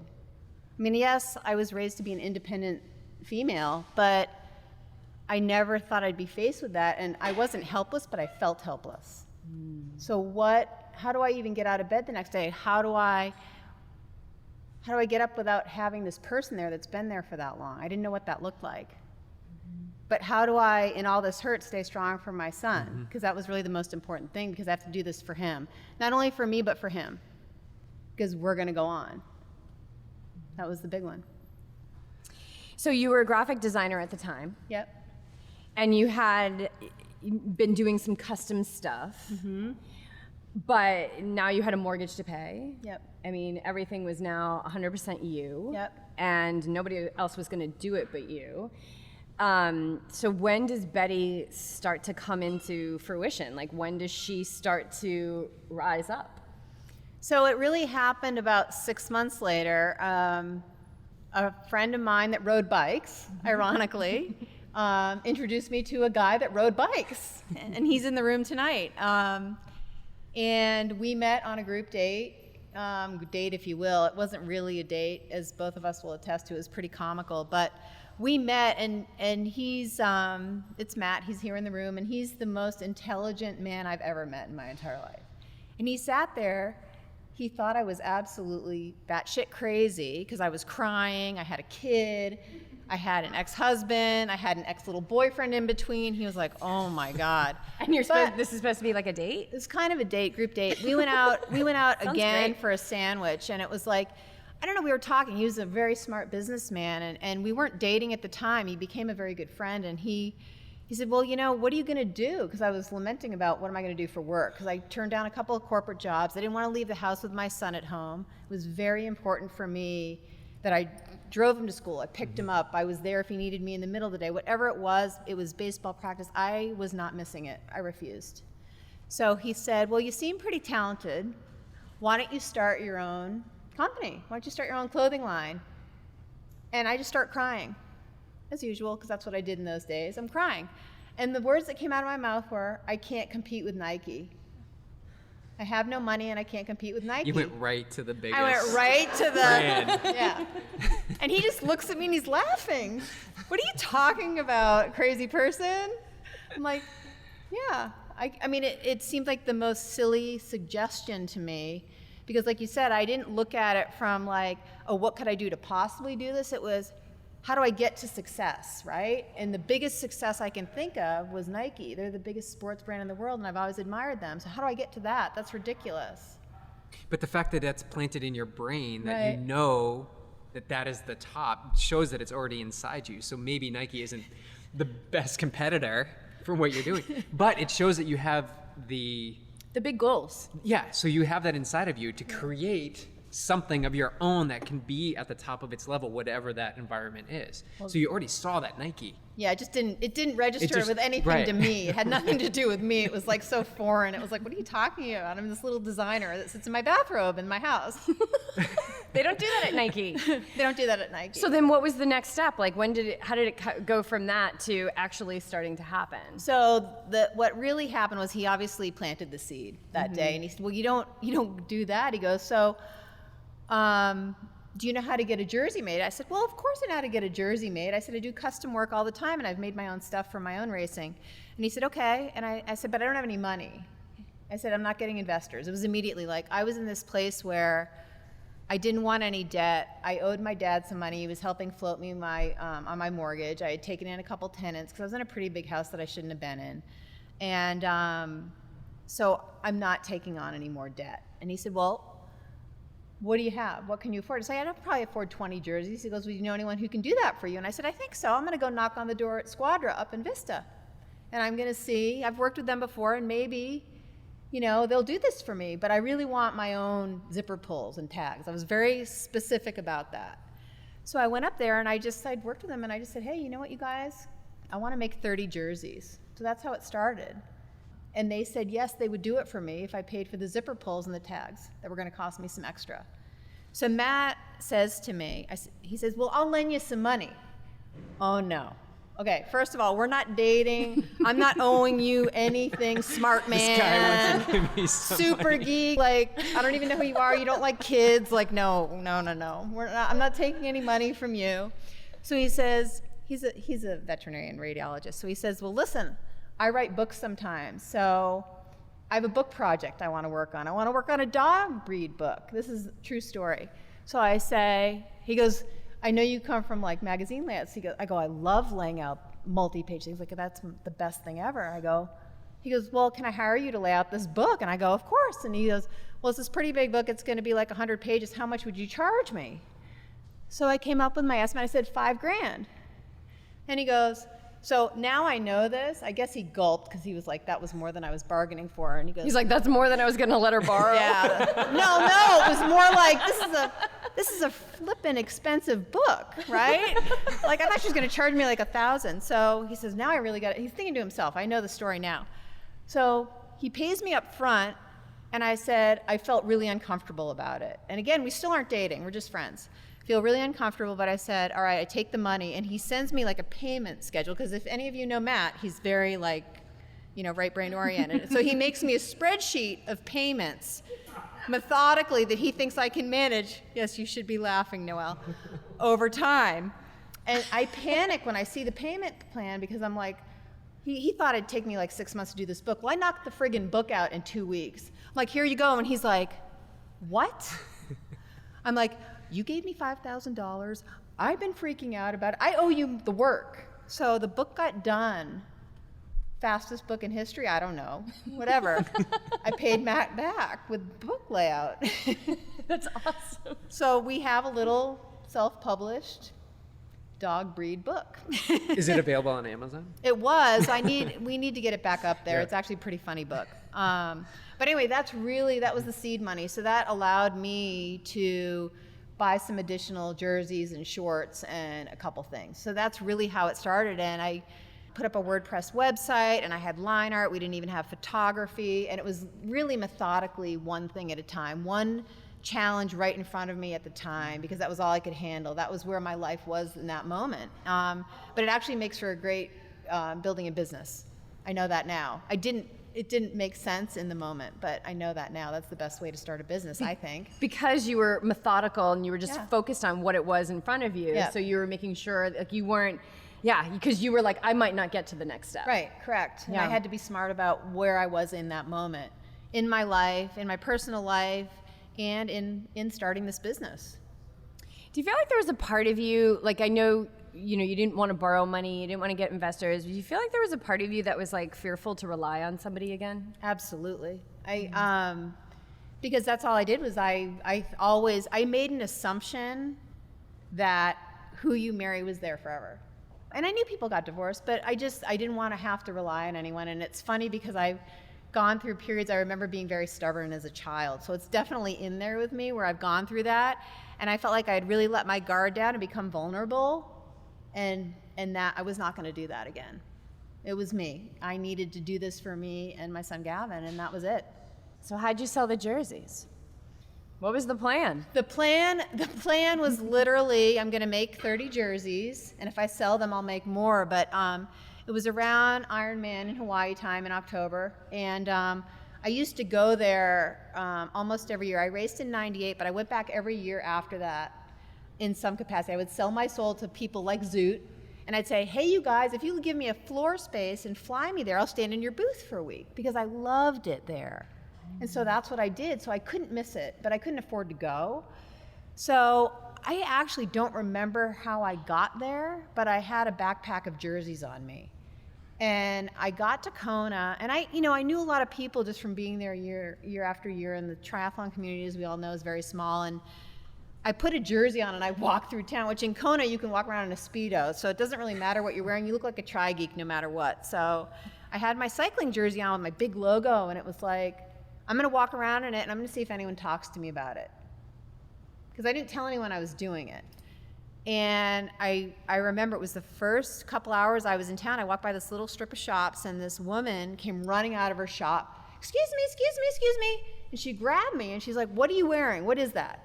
I said, I was really meek. I was like a little bit nervous. I was like, well, I designed this jersey, in this little voice. And she's like, do you have any more in that pack? And I said, sure. Come into my shop. So she brings me in the little bike shop and she looks at it and she's like, I want 15 of them right now. What will you sell them to me for? And I hadn't even thought about it. I was like, Well, that wasn't the next step? No. You're not there yet. I wasn't there yet. You got these jerseys, these 30 you So need to unload. it's like, okay. You're like, where's Matt and his spreadsheet? I was like, there's no spreadsheet. So, I literally, I knew what I paid for them. I don't even know what I sold them to her for, but I remember she took 15 jerseys off my hands. And, 5 days later after being in town and people seeing this logo and this jersey and just talking to me about it, saying, oh, that's really cute. Where'd you get it? Or what is that? I'd emptied my backpack. You just never know. We just never know what's possible when we take the next logical step. And it doesn't have to come to the toughest moments of our life to start following our hearts, you guys, and creating what is being held there. I love Kristen. I love what she's created and is creating every day. You better believe we are out there cheering on her squad of Bettys every chance we get. Okay, next up is Jerry Rodriguez of YTP episode 169. Jerry is founder of Tower 26. He is the co-host of the Be Race Ready podcast and creator of the famed Tower 26 open water beach swim in Santa Monica. He's been a swimmer for over 50 years. He is the holder of over 100 open water swim titles, and he is leading the charge on educating and training athletes who are swimming for triathlon. We caught up with Jerry at his home in LA, and we drop in with BJ and Jerry talking about that morning's workout. From there, Jerry shares his background and mental strategies for performance. This little snippet and this entire full episode needs to have re-listen after re-listen. This is a great time of year, athletes. Moving into your base phase of training, go back, listen to this entire episode 169. But hopefully this 20 or so minutes will tide you over for now. If you went too fast too soon earlier on, you wouldn't be able to finish that workout because that was a pretty demanding session, right?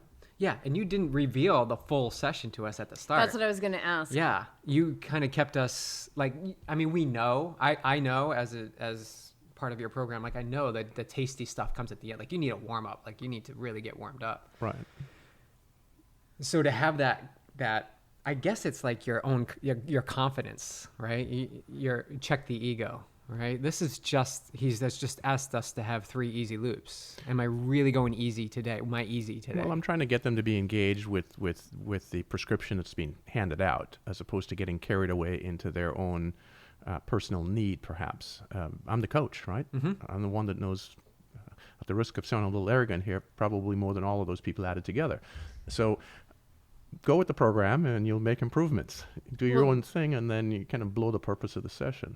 I mean, in what you're talking about there is trust, right? Trusting the plan, like the big plan, Right. but trusting every individual workout.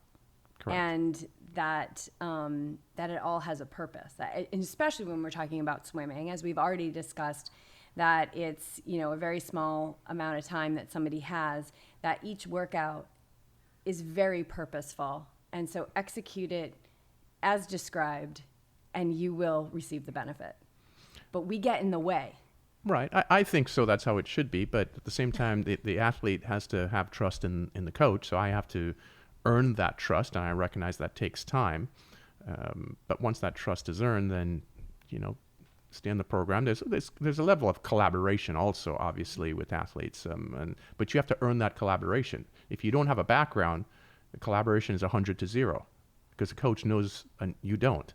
And then over time, the ratio shifts. You start gaining 10%, then it's 90-10, then it's 80-20, whatever it may be. But you have to earn the right for the collaboration, especially if you don't have any sort of background. If Michael Phelps showed up, well, it's still going to start almost 100 to 0 because he doesn't have open water experience, but he has a whole lot of swimming experience, and pretty quick he'll gather the tools, and then the collaboration ends up being much higher. What has shaped you as an athlete? So where have you come from in your early years in swimming? Who was your mentor, or how did you fail and learn from maybe some other coaches that brought you to this point, to your philosophy? Or was it all just your experience, personal experience? So I have a terrific family, and my parents were super involved in my swimming as a kid growing up, and I started at a young age at 7. And my dad came to every single practice and didn't get involved with any of the politics that goes on with the sport, or he just stayed away, sat in the bleachers, looked at the workouts, and always had sort of these little pearls of wisdom along the way to hand out. And I learned over time that paying attention and trusting your coach, it's no different than your partner in your relationship. You have to trust your partner. That builds a stronger relationship. So I showed up, I learned to be fully present and to give. And you give and you ultimately receive, right? Over time. So, plus I wasn't the most talented athlete. So for me, I felt I always had to have a higher frequency, don't miss, work harder, all those types of things, because I wasn't the most talented athlete by any means. But I think that engagement and learning that from a little kid to be fully engaged was super, super helpful. And then we started swimming at a coach. My first coach was very, I'd say, sort of forward thinking, because we're talking about excuse the time frame here, but we're talking about the end of the 60s and early 70s, okay? He had us swimming in open water 3 times a week, 4 months a year. So I swam at the beach Monday, Wednesday, Friday mornings, and then Sundays. So that's 4 times a week, I guess, for several months for a particular open water race that we had. And started doing that from 9 or 10 years old. So acquired lots of skills, and then it was sort of my thing. Everyone ends up being sort of an event that's theirs. That was a little bit more, I was more comfortable in it and so on. And then it was a matter of learning as much as I could. And if I wanted to race really well, how do I race against the guys that are so much faster than me in the pool? So for me, it was a lot of self-taught. Well, there are a certain bunch of skills in open water that those guys that I didn't have in the pool, but I'm learning them in open water. So let me make sure I learn those really, really well, and that could make up for some differences in how much they're beating me in the swimming pool. Because once you get into the open water, different rules. It's drafting. It's a chess game, okay? Mm-hmm.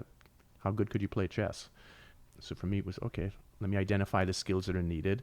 How can I cover up my warts, so to speak, and then really acquire a set of tools and skills that are indigenous to the environment that we're in that none of these other guys have, because they're all training in the pool, thinking that you can just show up in open water and do really well. Well, not so much. So I was able to race at a fairly competitive level, or quite competitive level, with relatively not, I wasn't a great swimmer, I was an okay pool swimmer, but in open water, badass. Yeah. I mean, I'm joking by saying that, but you know. No, you should own that for sure. I'm assuming you experienced times of doubt as you were growing up and in competition. And what is your experience with just that relationship with doubt? Is it helpful? How do you get to the other side of it? We all experience it. Oh yeah, absolutely. For me, I sort of went to the antidote and thought, you know, these things enter my mind, and I always came back to, well, you know what? You did this, and this in workout, or you did that, and that. So why are you letting these thoughts come into your mind? And as silly as this seems, I remember maybe 20 years ago when there was a period of high doubt.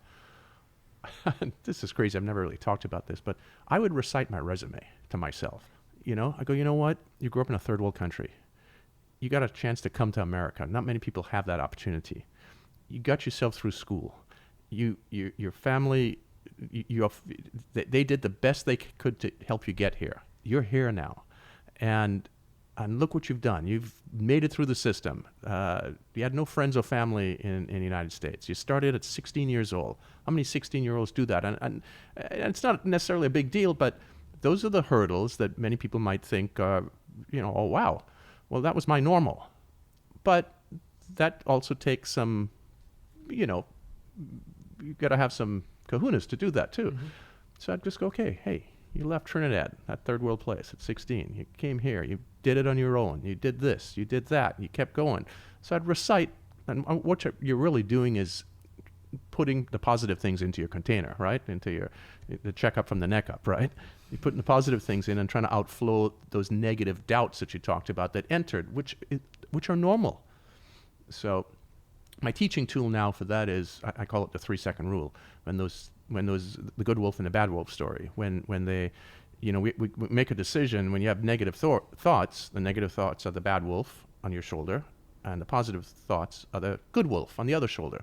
Well, the wolf that wins is the wolf you feed. So if you feed the negative wolf, give it more negative thoughts, well, that becomes strong, and the good wolf falls apart. If you feed the good wolf, then that's the one that grows, and the negative one falls apart. So the resume citing, at that time, I didn't know the good wolf, bad wolf story, but was basically a way of feeding the good wolf, right? So now the message when I talk to our athletes is you got 3 seconds to eradicate the bad wolf or the negative thoughts. Just give it 3 seconds to rattle around in there, and then you got to kick it out. Because if it stays longer, it's starting to seed, okay? It's got a little plant in there, and it's starting to bud now. And it's going to get some flowers. You don't want that to happen, all right? And it's normal, by the way. It happens to everybody. It happened to Mark Spitz at the 1972 Olympic Games after he won 5 gold medals and won 5 world records, and had 5 world records. In his 6th race, the negative thoughts entered his mind. It happens to everybody. So it's just a matter of recognizing it. Hey, that's normal. We're human, not robots. And now that it enters, what do? So we get some tools. One of the tools is, okay, let's go into the 3-second rule and let's start getting, you know, the sexy word is positive affirmations. But what we're really doing is trying to put a stoppage, a blockage on the negative stuff that starts ruminating in there. And boy, it could take over at times, can it? Yeah. And the more that bad wolf gets fed, like you said, like now it's got leaves, now it's got flowers. And the other thing that's happening as it's growing up, the roots are getting deeper. Yes. Absolutely. Right? You ever seen those old trees where you're like, whoa, look at those roots, and the roots will get deeper, and it'll be harder not to feed it. So it's I love the 3 seconds. Like just give it 3 seconds, and it's a focus. What you were doing so authentically was that you were focusing on how far you have come, and so that could be the good wolf, and then the bad wolf is focusing on how far you still have to go, and we have a little bit of this social programming and conditioning in this society specifically where it leans a little bit more to the bad wolf, right? There's a lot of fear. There's a lot of, you need this. You still have to do this, like lack, that we kind of grow up in this energy of lack. And we really must, I believe, and athletes are tailor-made for this, because we have so much tenacity that we really need to rise above and realize that this is within our power. But that's where training comes in, right? That's going to your workouts, having a good coach like many athletes do, being present, coming back to the original thing that we started off with, and then doing that with high frequency repetition over a sustained period of time, which is consistency. There's a difference between frequency and consistency. Frequency is number of times per week, as an example, within some time frame, and then consistency is duration over multiple months and years. So you string those together, and that starts planting the stronger roots of the good tree or the good wolf type thing. So everyone's got their thing. Works both ways, right? Sure. The more we feed the good wolf, the more Sure. we focus on how far we've come, those roots are going to get deeper. But I think one of the things that, for your audience, if it's helpful, certainly it's helpful for me. My wife even helped me with this. The way she coined it, and I used it to use an analogy for our athletes. In every 30-day cycle, because we run a calendar, 12 months a year calendar, right? So in every month, we have let's say 30. We have 30 days. Some months are 28, some are 31, but 30 days. Out of those 30 days, most days are ordinary days. Stuff just moves along. Then you have some really extraordinary days. 2 or 3 of those, just like, wow, I'm top of the world. I got it nailed. And then you have some really, really crappy days, kind of the bad wolf days. Once we can recognize that that's normal, that's what happens to everybody. It's not unique to you while you're going through it. In fact, your good buddy, he or she might be going through the same thing at the same time, but we have this way of the grass is greener at times, right? Well, their stuff just looks great. Well, everybody has brown grass at times. So we all have these little extreme ends. Super, super great days a few times a month, super, super crappy days, and a whole bunch of ordinary days. Once we recognize that and go, okay, I'm in one of those crappy days right now, so I just got to use my tools that I've learned what to do to help me through these days, knowing that a whole bunch of ordinary ones are coming. And even some extraordinary ones are going to happen.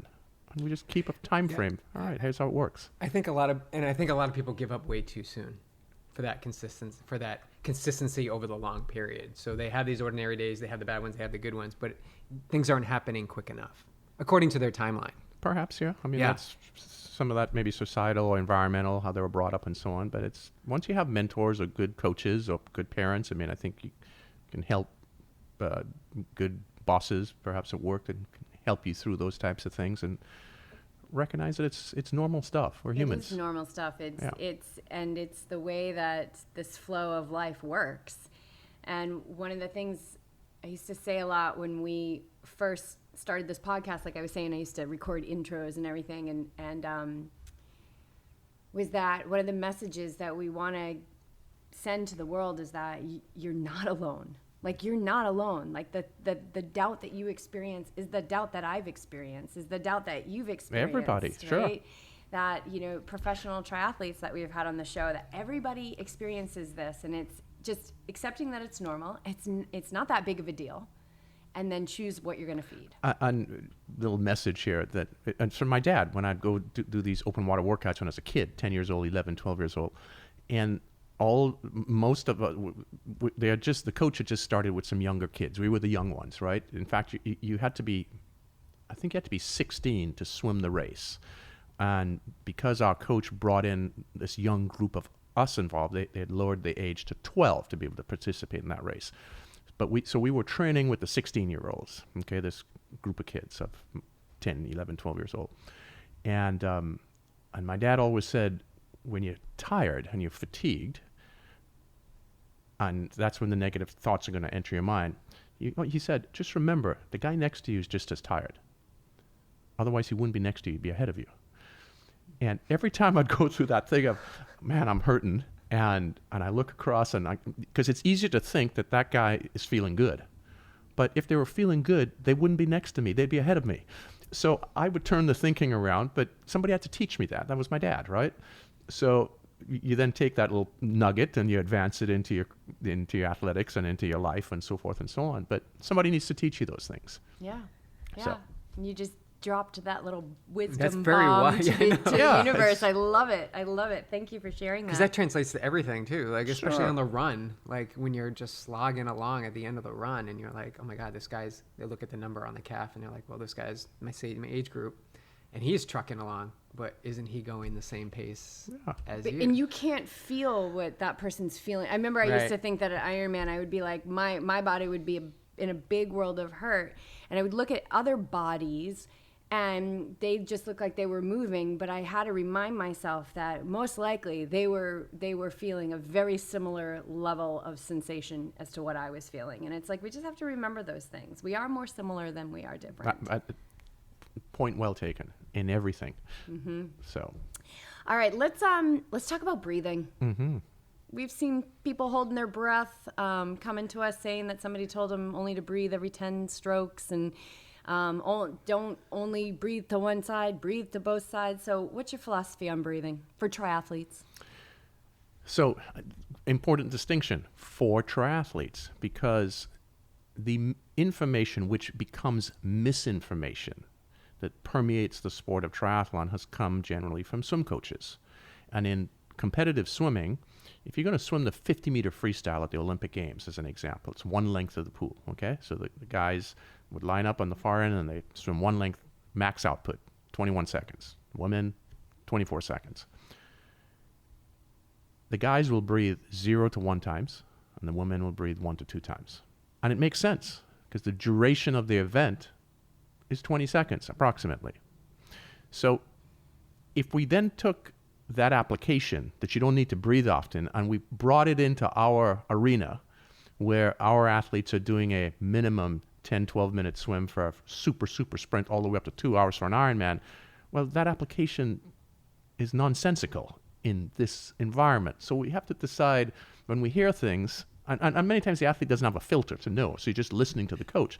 But the coach's duty, his or her job, is to then think about all the things that they were taught as coaches or they read. Do those applications actually apply to the audience that I'm now talking to? And I think that's where we have a cluster of misinformation in triathlon. So breathing with less frequency doesn't have a place in the sport of triathlon, in my opinion. So how often should we breathe? Every 2 strokes. So if you're a right-sided breather, you breathe every right side, every time your right arm comes around. If you're a left-sided breather, you breathe every time your left arm comes around.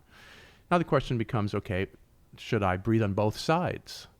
And well, if you did, then that's breathing every 3 strokes. Well, that doesn't meet your definition, Jerry.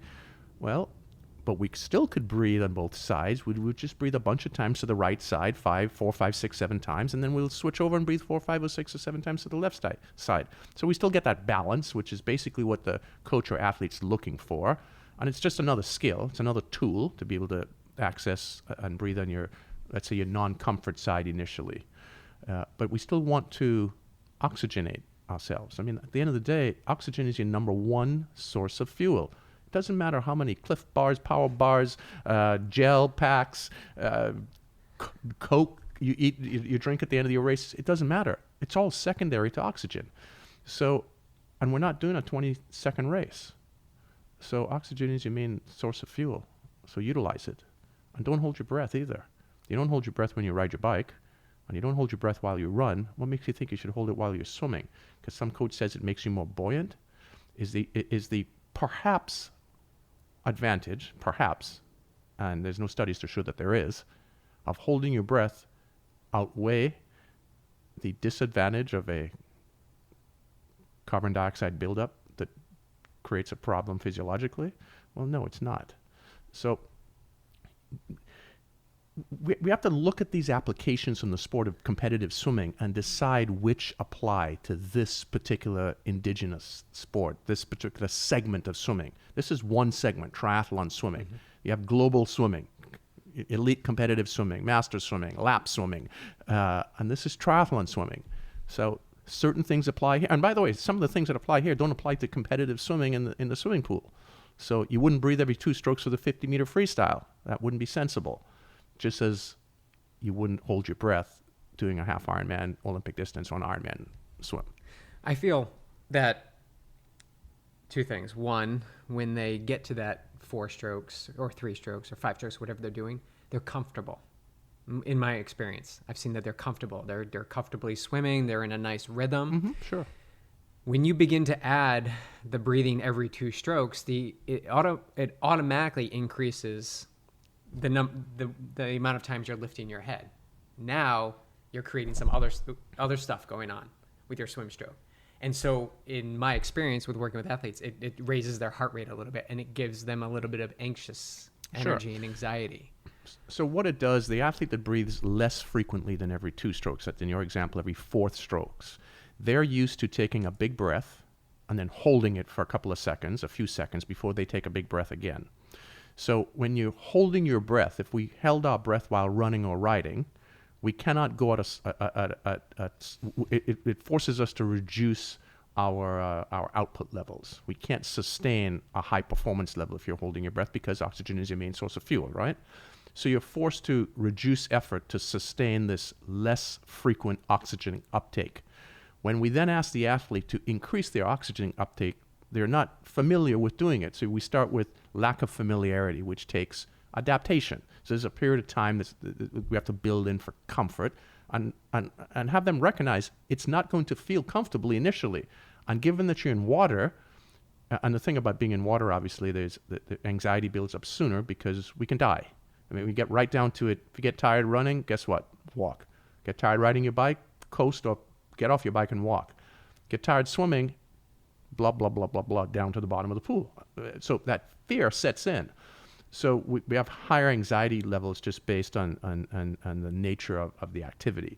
So we have to let the athlete know that this is going to be uncomfortable for a period of time, but ultimately you are increasing your opportunity for success for performance. If you want performance, if you just want to breathe every 4 strokes and have comfort and finish the swim, and that's your goal, then carry on.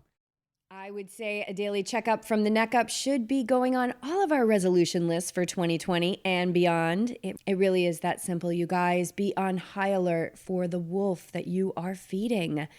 And this couldn't be a better lead into our next and final best of clip of 2019. This one is with our yoga teachers, Philip Urso and Renee Deslauriers of YTP episode 171. We recorded this at Rhode Island Power Yoga after BJ and I co-taught a hot power vinyasa class for our Rhode Island community last August.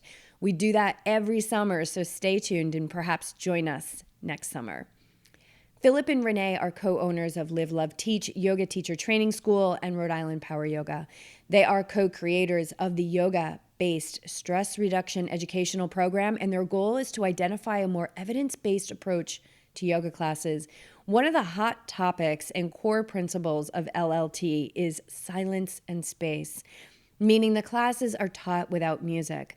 Playing music in yoga classes has become a rooted element of modern-day yoga, but is it the best for the students? Does it hinder the teacher's ability to teach yoga? And what does it say about the healing of yoga that supposedly we are teaching in the studio?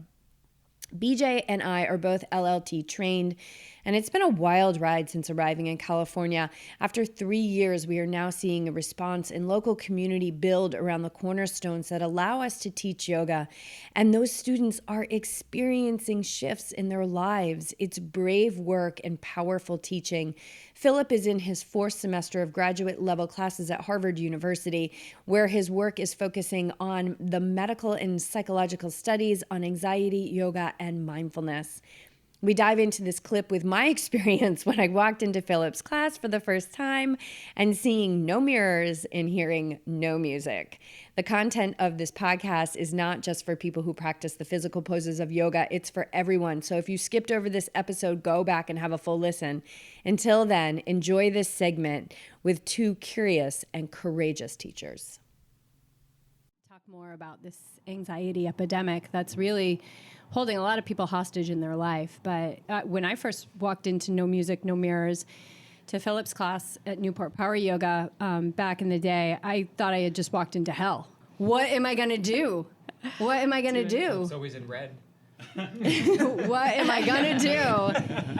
So talk about the no music, because Philip, you've got a background in this. You used to own radio stations, and I've watched. Yeah, people think I hate music. Like I've watched you have conversations. You just hate music. That's the problem. No, I don't. I was a DJ. Built 16 radio stations. That's not the thing. That's not why we don't play music. It's not because I hate music. Tell us about why you don't play music.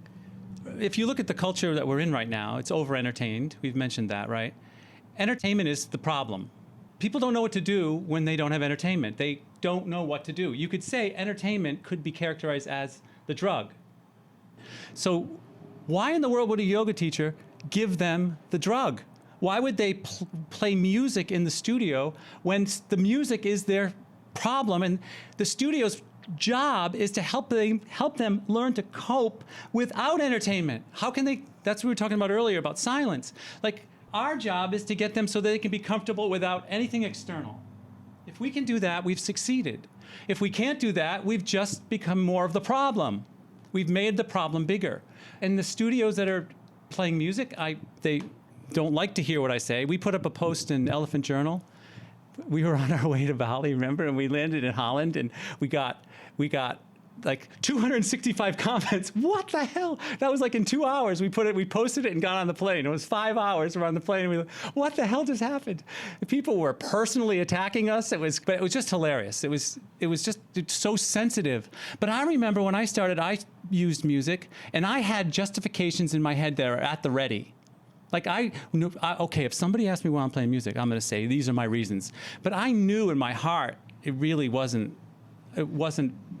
I shouldn't be playing music in a yoga class. Well, and also statistically, you've shared with us, when you're playing a song, the percentage of people in that room that may enjoy it. The rest of the people are they're not enjoying it. Right, and so there's no way around that unless you want your studio to become like a radio station, which a radio station, a successful one, even today, a music station, has a slice of a demographic that's usually 10 years, 35 to 44 women. Would be a demographic that a radio station would try to really own, right?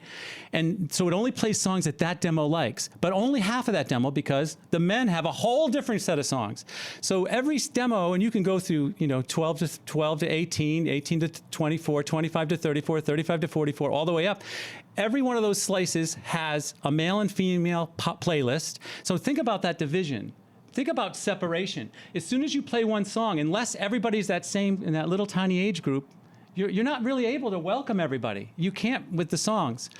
But the funniest thing was when I didn't have, remember CDs? Do you remember what a CD is? I had CDs, and I was playing CDs every class, and I forgot my CDs, and I almost wanted to say, I'll be back in 20 minutes. I got to go home and get my CDs. I couldn't teach without. The first time I heard people breathing and not breathing, it's the first time I'm like, oh, people aren't even doing, they're not doing anything. They're not doing the pranayama at all. That was exposed. And then after class, a woman came up to me, and I'll never forget it. She was one of the regulars. She said, I'm so glad you're not playing the damn music. Oh my God, I hated every song. Like, I don't know how I survived. Like, I felt like what an idiot I am. But that's a good point. If we know, and now we do know that the pranayama, right? This is not news. This is yoga, right? Like that's one of the most important things, especially today with anxiety management. And if it's our job as a teacher to hold the class accountable to doing this kind of breathing and matching it to their motion, how do you do it with music?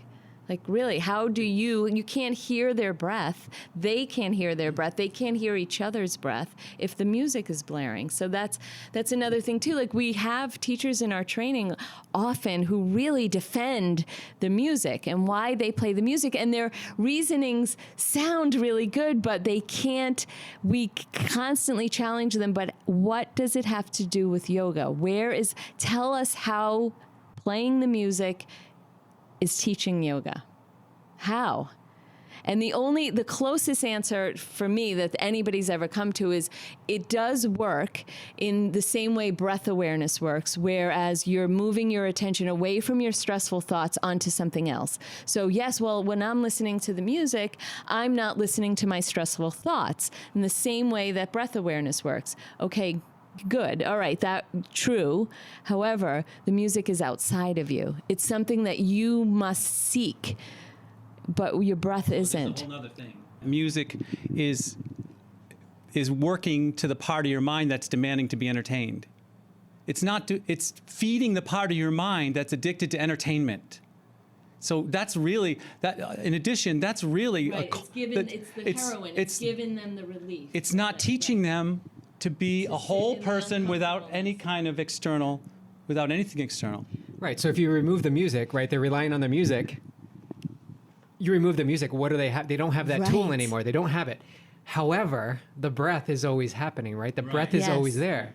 So it's not looking externally. So I can really see that argument. I've never heard it like that, but that makes sense for a little bit until you remove that element. And now Right, you're it's back something else, with yourself just like the again. heroin. Well, the heroin makes me feel so much better, and I'm not stressed anymore. And get so the does the music, glass the of same wine. thing. So does a book. So does a movie. But they're all in the entertainment. They're not in the yoga category. It's in the entertainment category. Entertainment's the problem. And from a business perspective too, like they'll argue, well, if the people love it, but we'll say, but really, as a business, really step back. And I get it. Believe me, I get it, because as a student, like as a business owner, you're always looking for ways to, to boost attendance and stuff. But in the long run, you're taking your market that can be teens to 70s, like Philip just said, and you're shrinking it.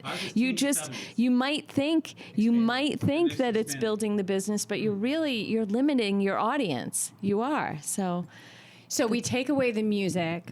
We ask them to pay attention to their breath, which they may or may not have ever done before in their life. More than that, we ask them to synchronize their breath with their motion, which sounds like, oh, of course we do. Go to my studio. It doesn't. We go to these studios. It's not happening. Then we ask them to synchronize their motion with other people. So this is a task that requires full-on presence. I say it all the time while I'm teaching. You actually have to pay attention to what you're doing while you're doing it. It sounds like the simplest instruction in the world. Keep your attention on what you're doing in real time.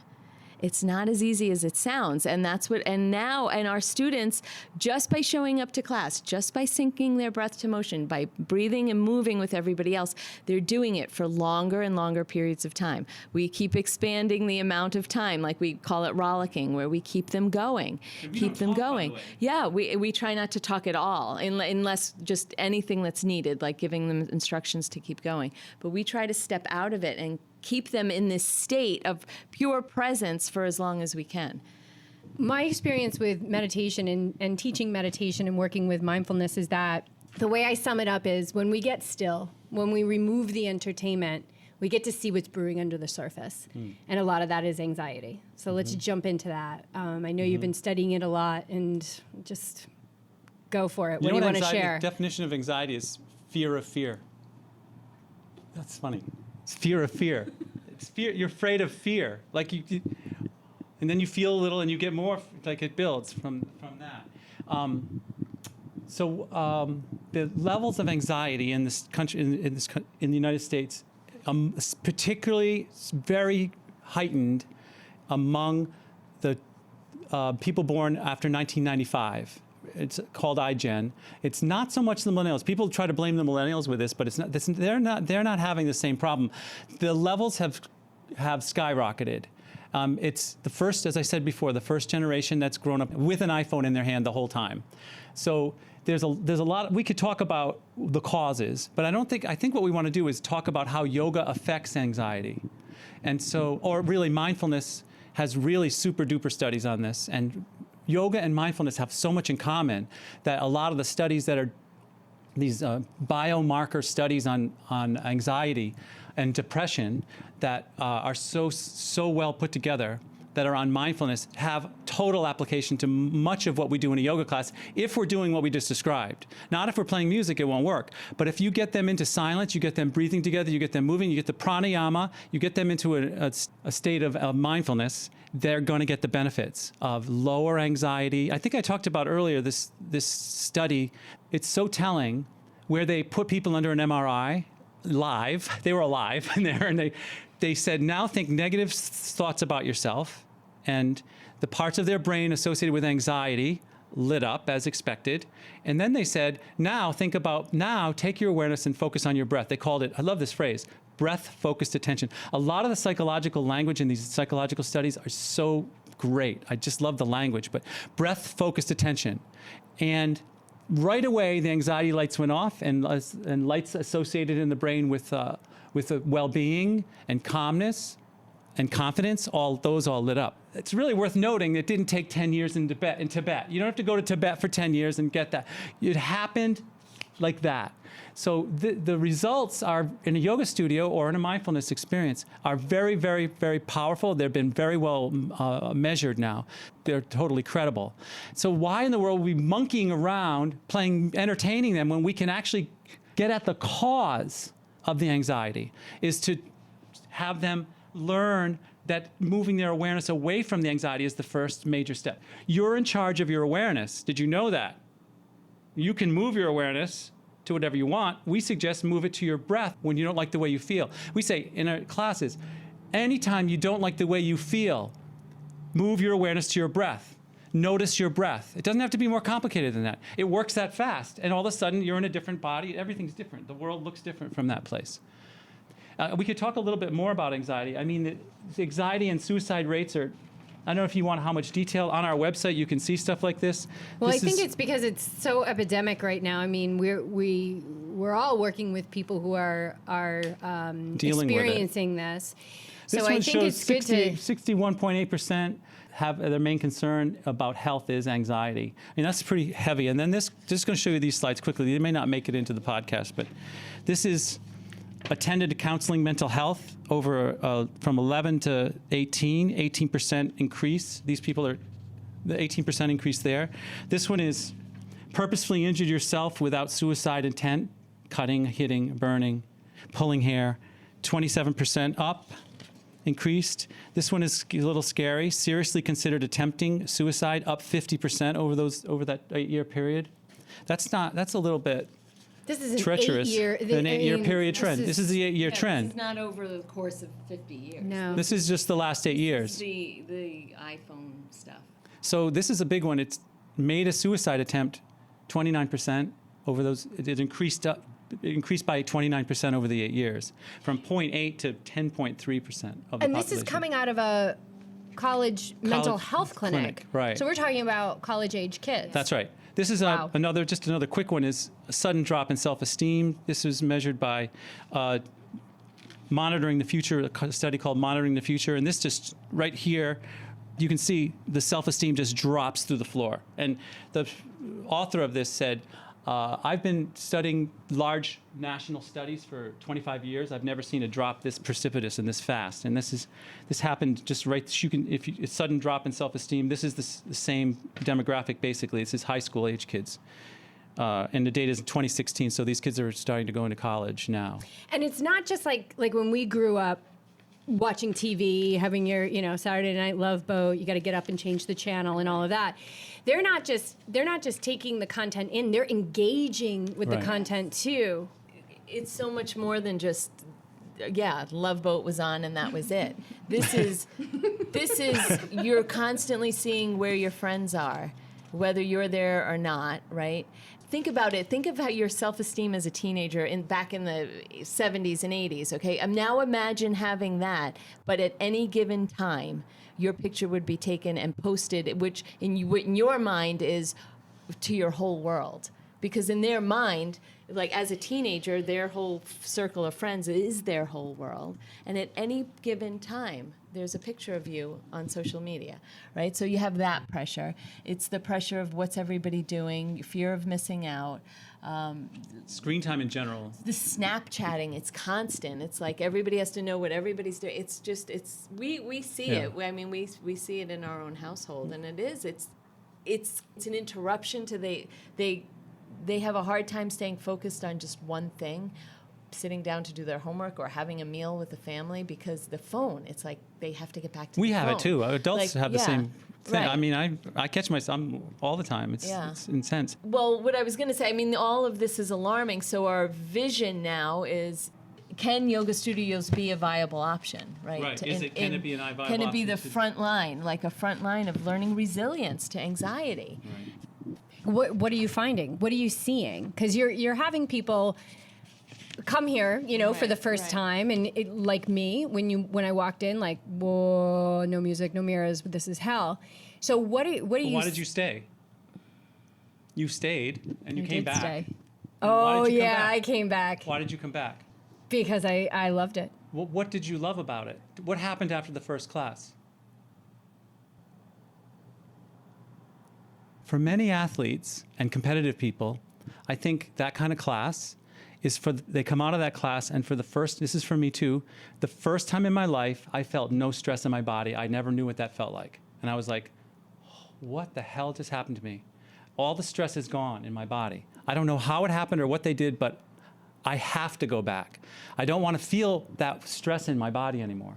And I think that was a profound moment for me. I think, Yeah, 100%. Definitely how I felt physically, but I think how I felt mentally. You know, why did I stay?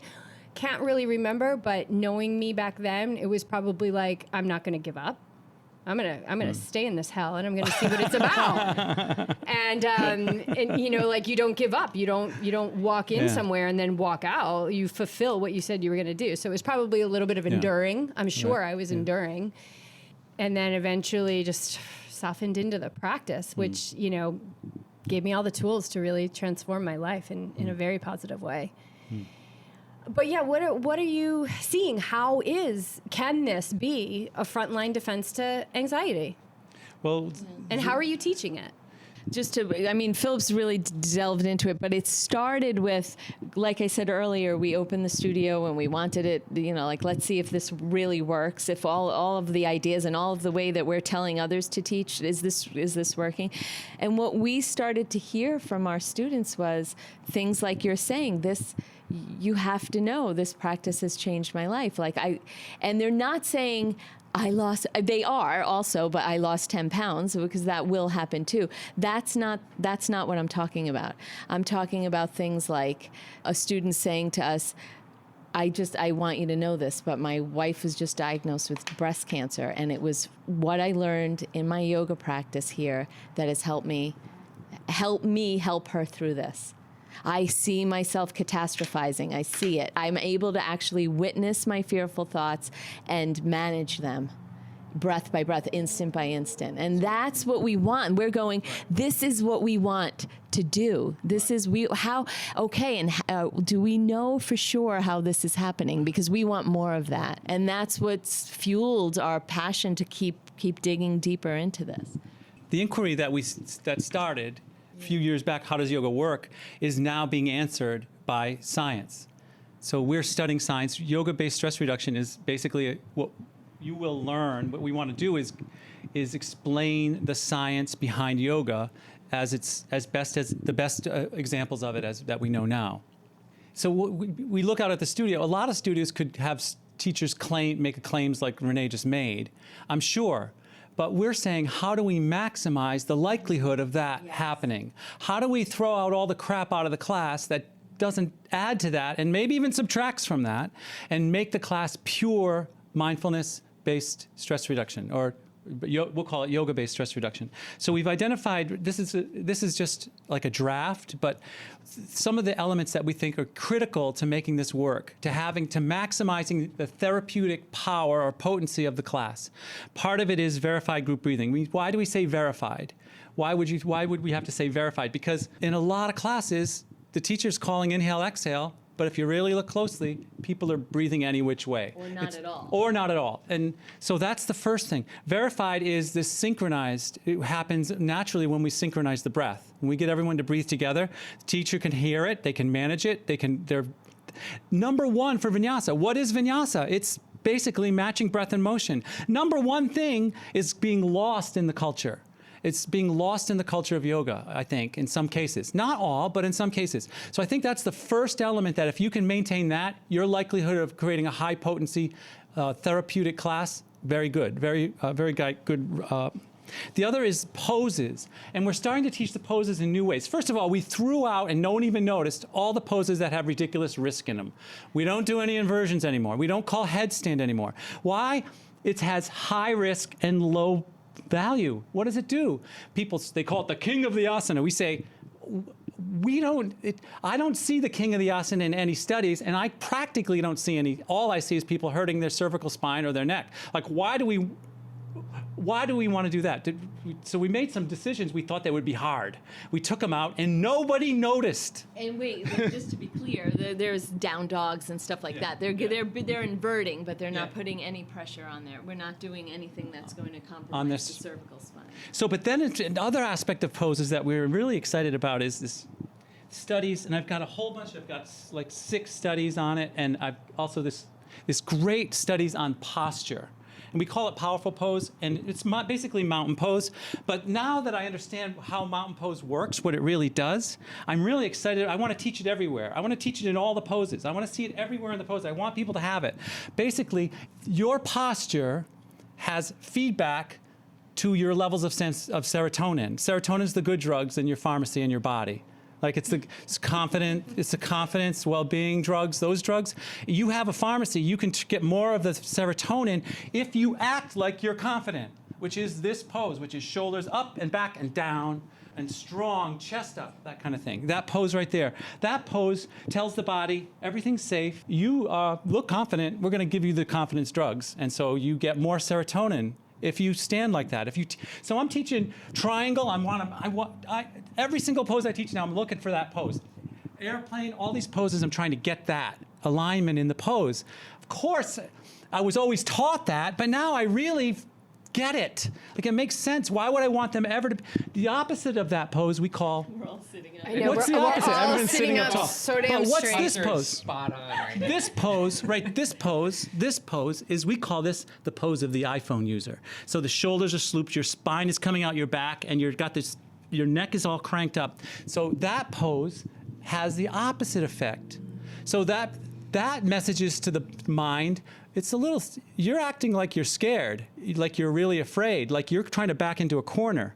We better put you on high alert. We're going to put you on high alert, which equals high anxiety, essentially. So this pose, if you don't teach this, we call it lobster pose, if you don't teach this powerful pose, and you let people go into poses like this a lot, into this weak pose, or whatever you want to call it, this iPhone user pose, you're basically letting them get away with to practice in a yoga class the worst possible posture. We always want to have, because what happens is their serotonin availability goes down. Means less serotonin means more anxiety. So this is fiddly.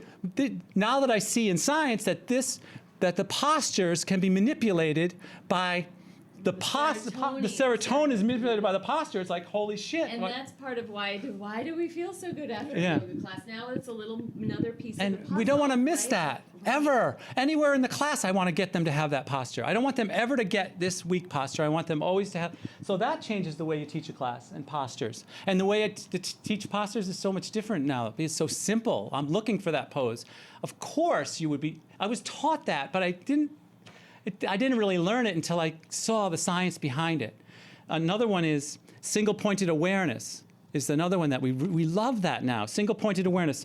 Dharana is single-pointed concentration. We use in yoga, we use a lot in drishti as a drishti point.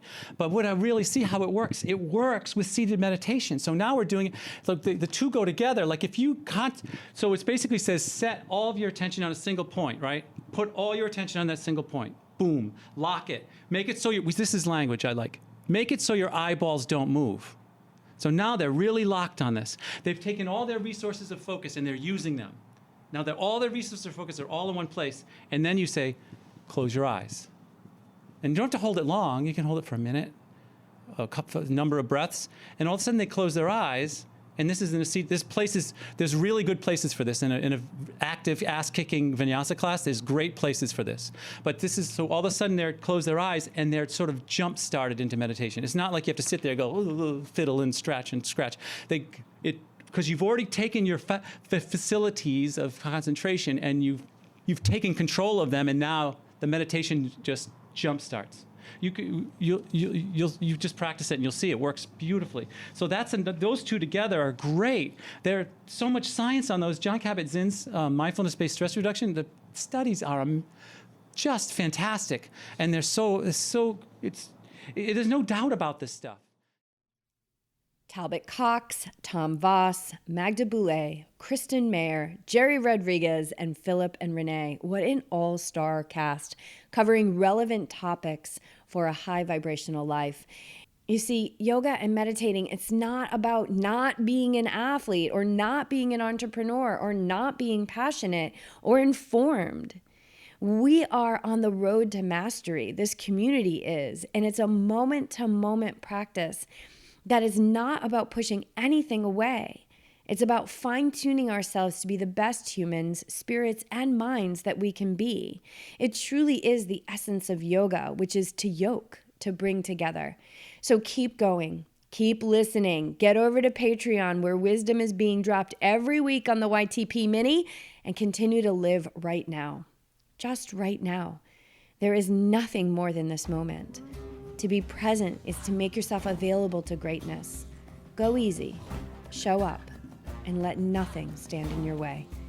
Here's to a bountiful and healthy and beautiful new year for all.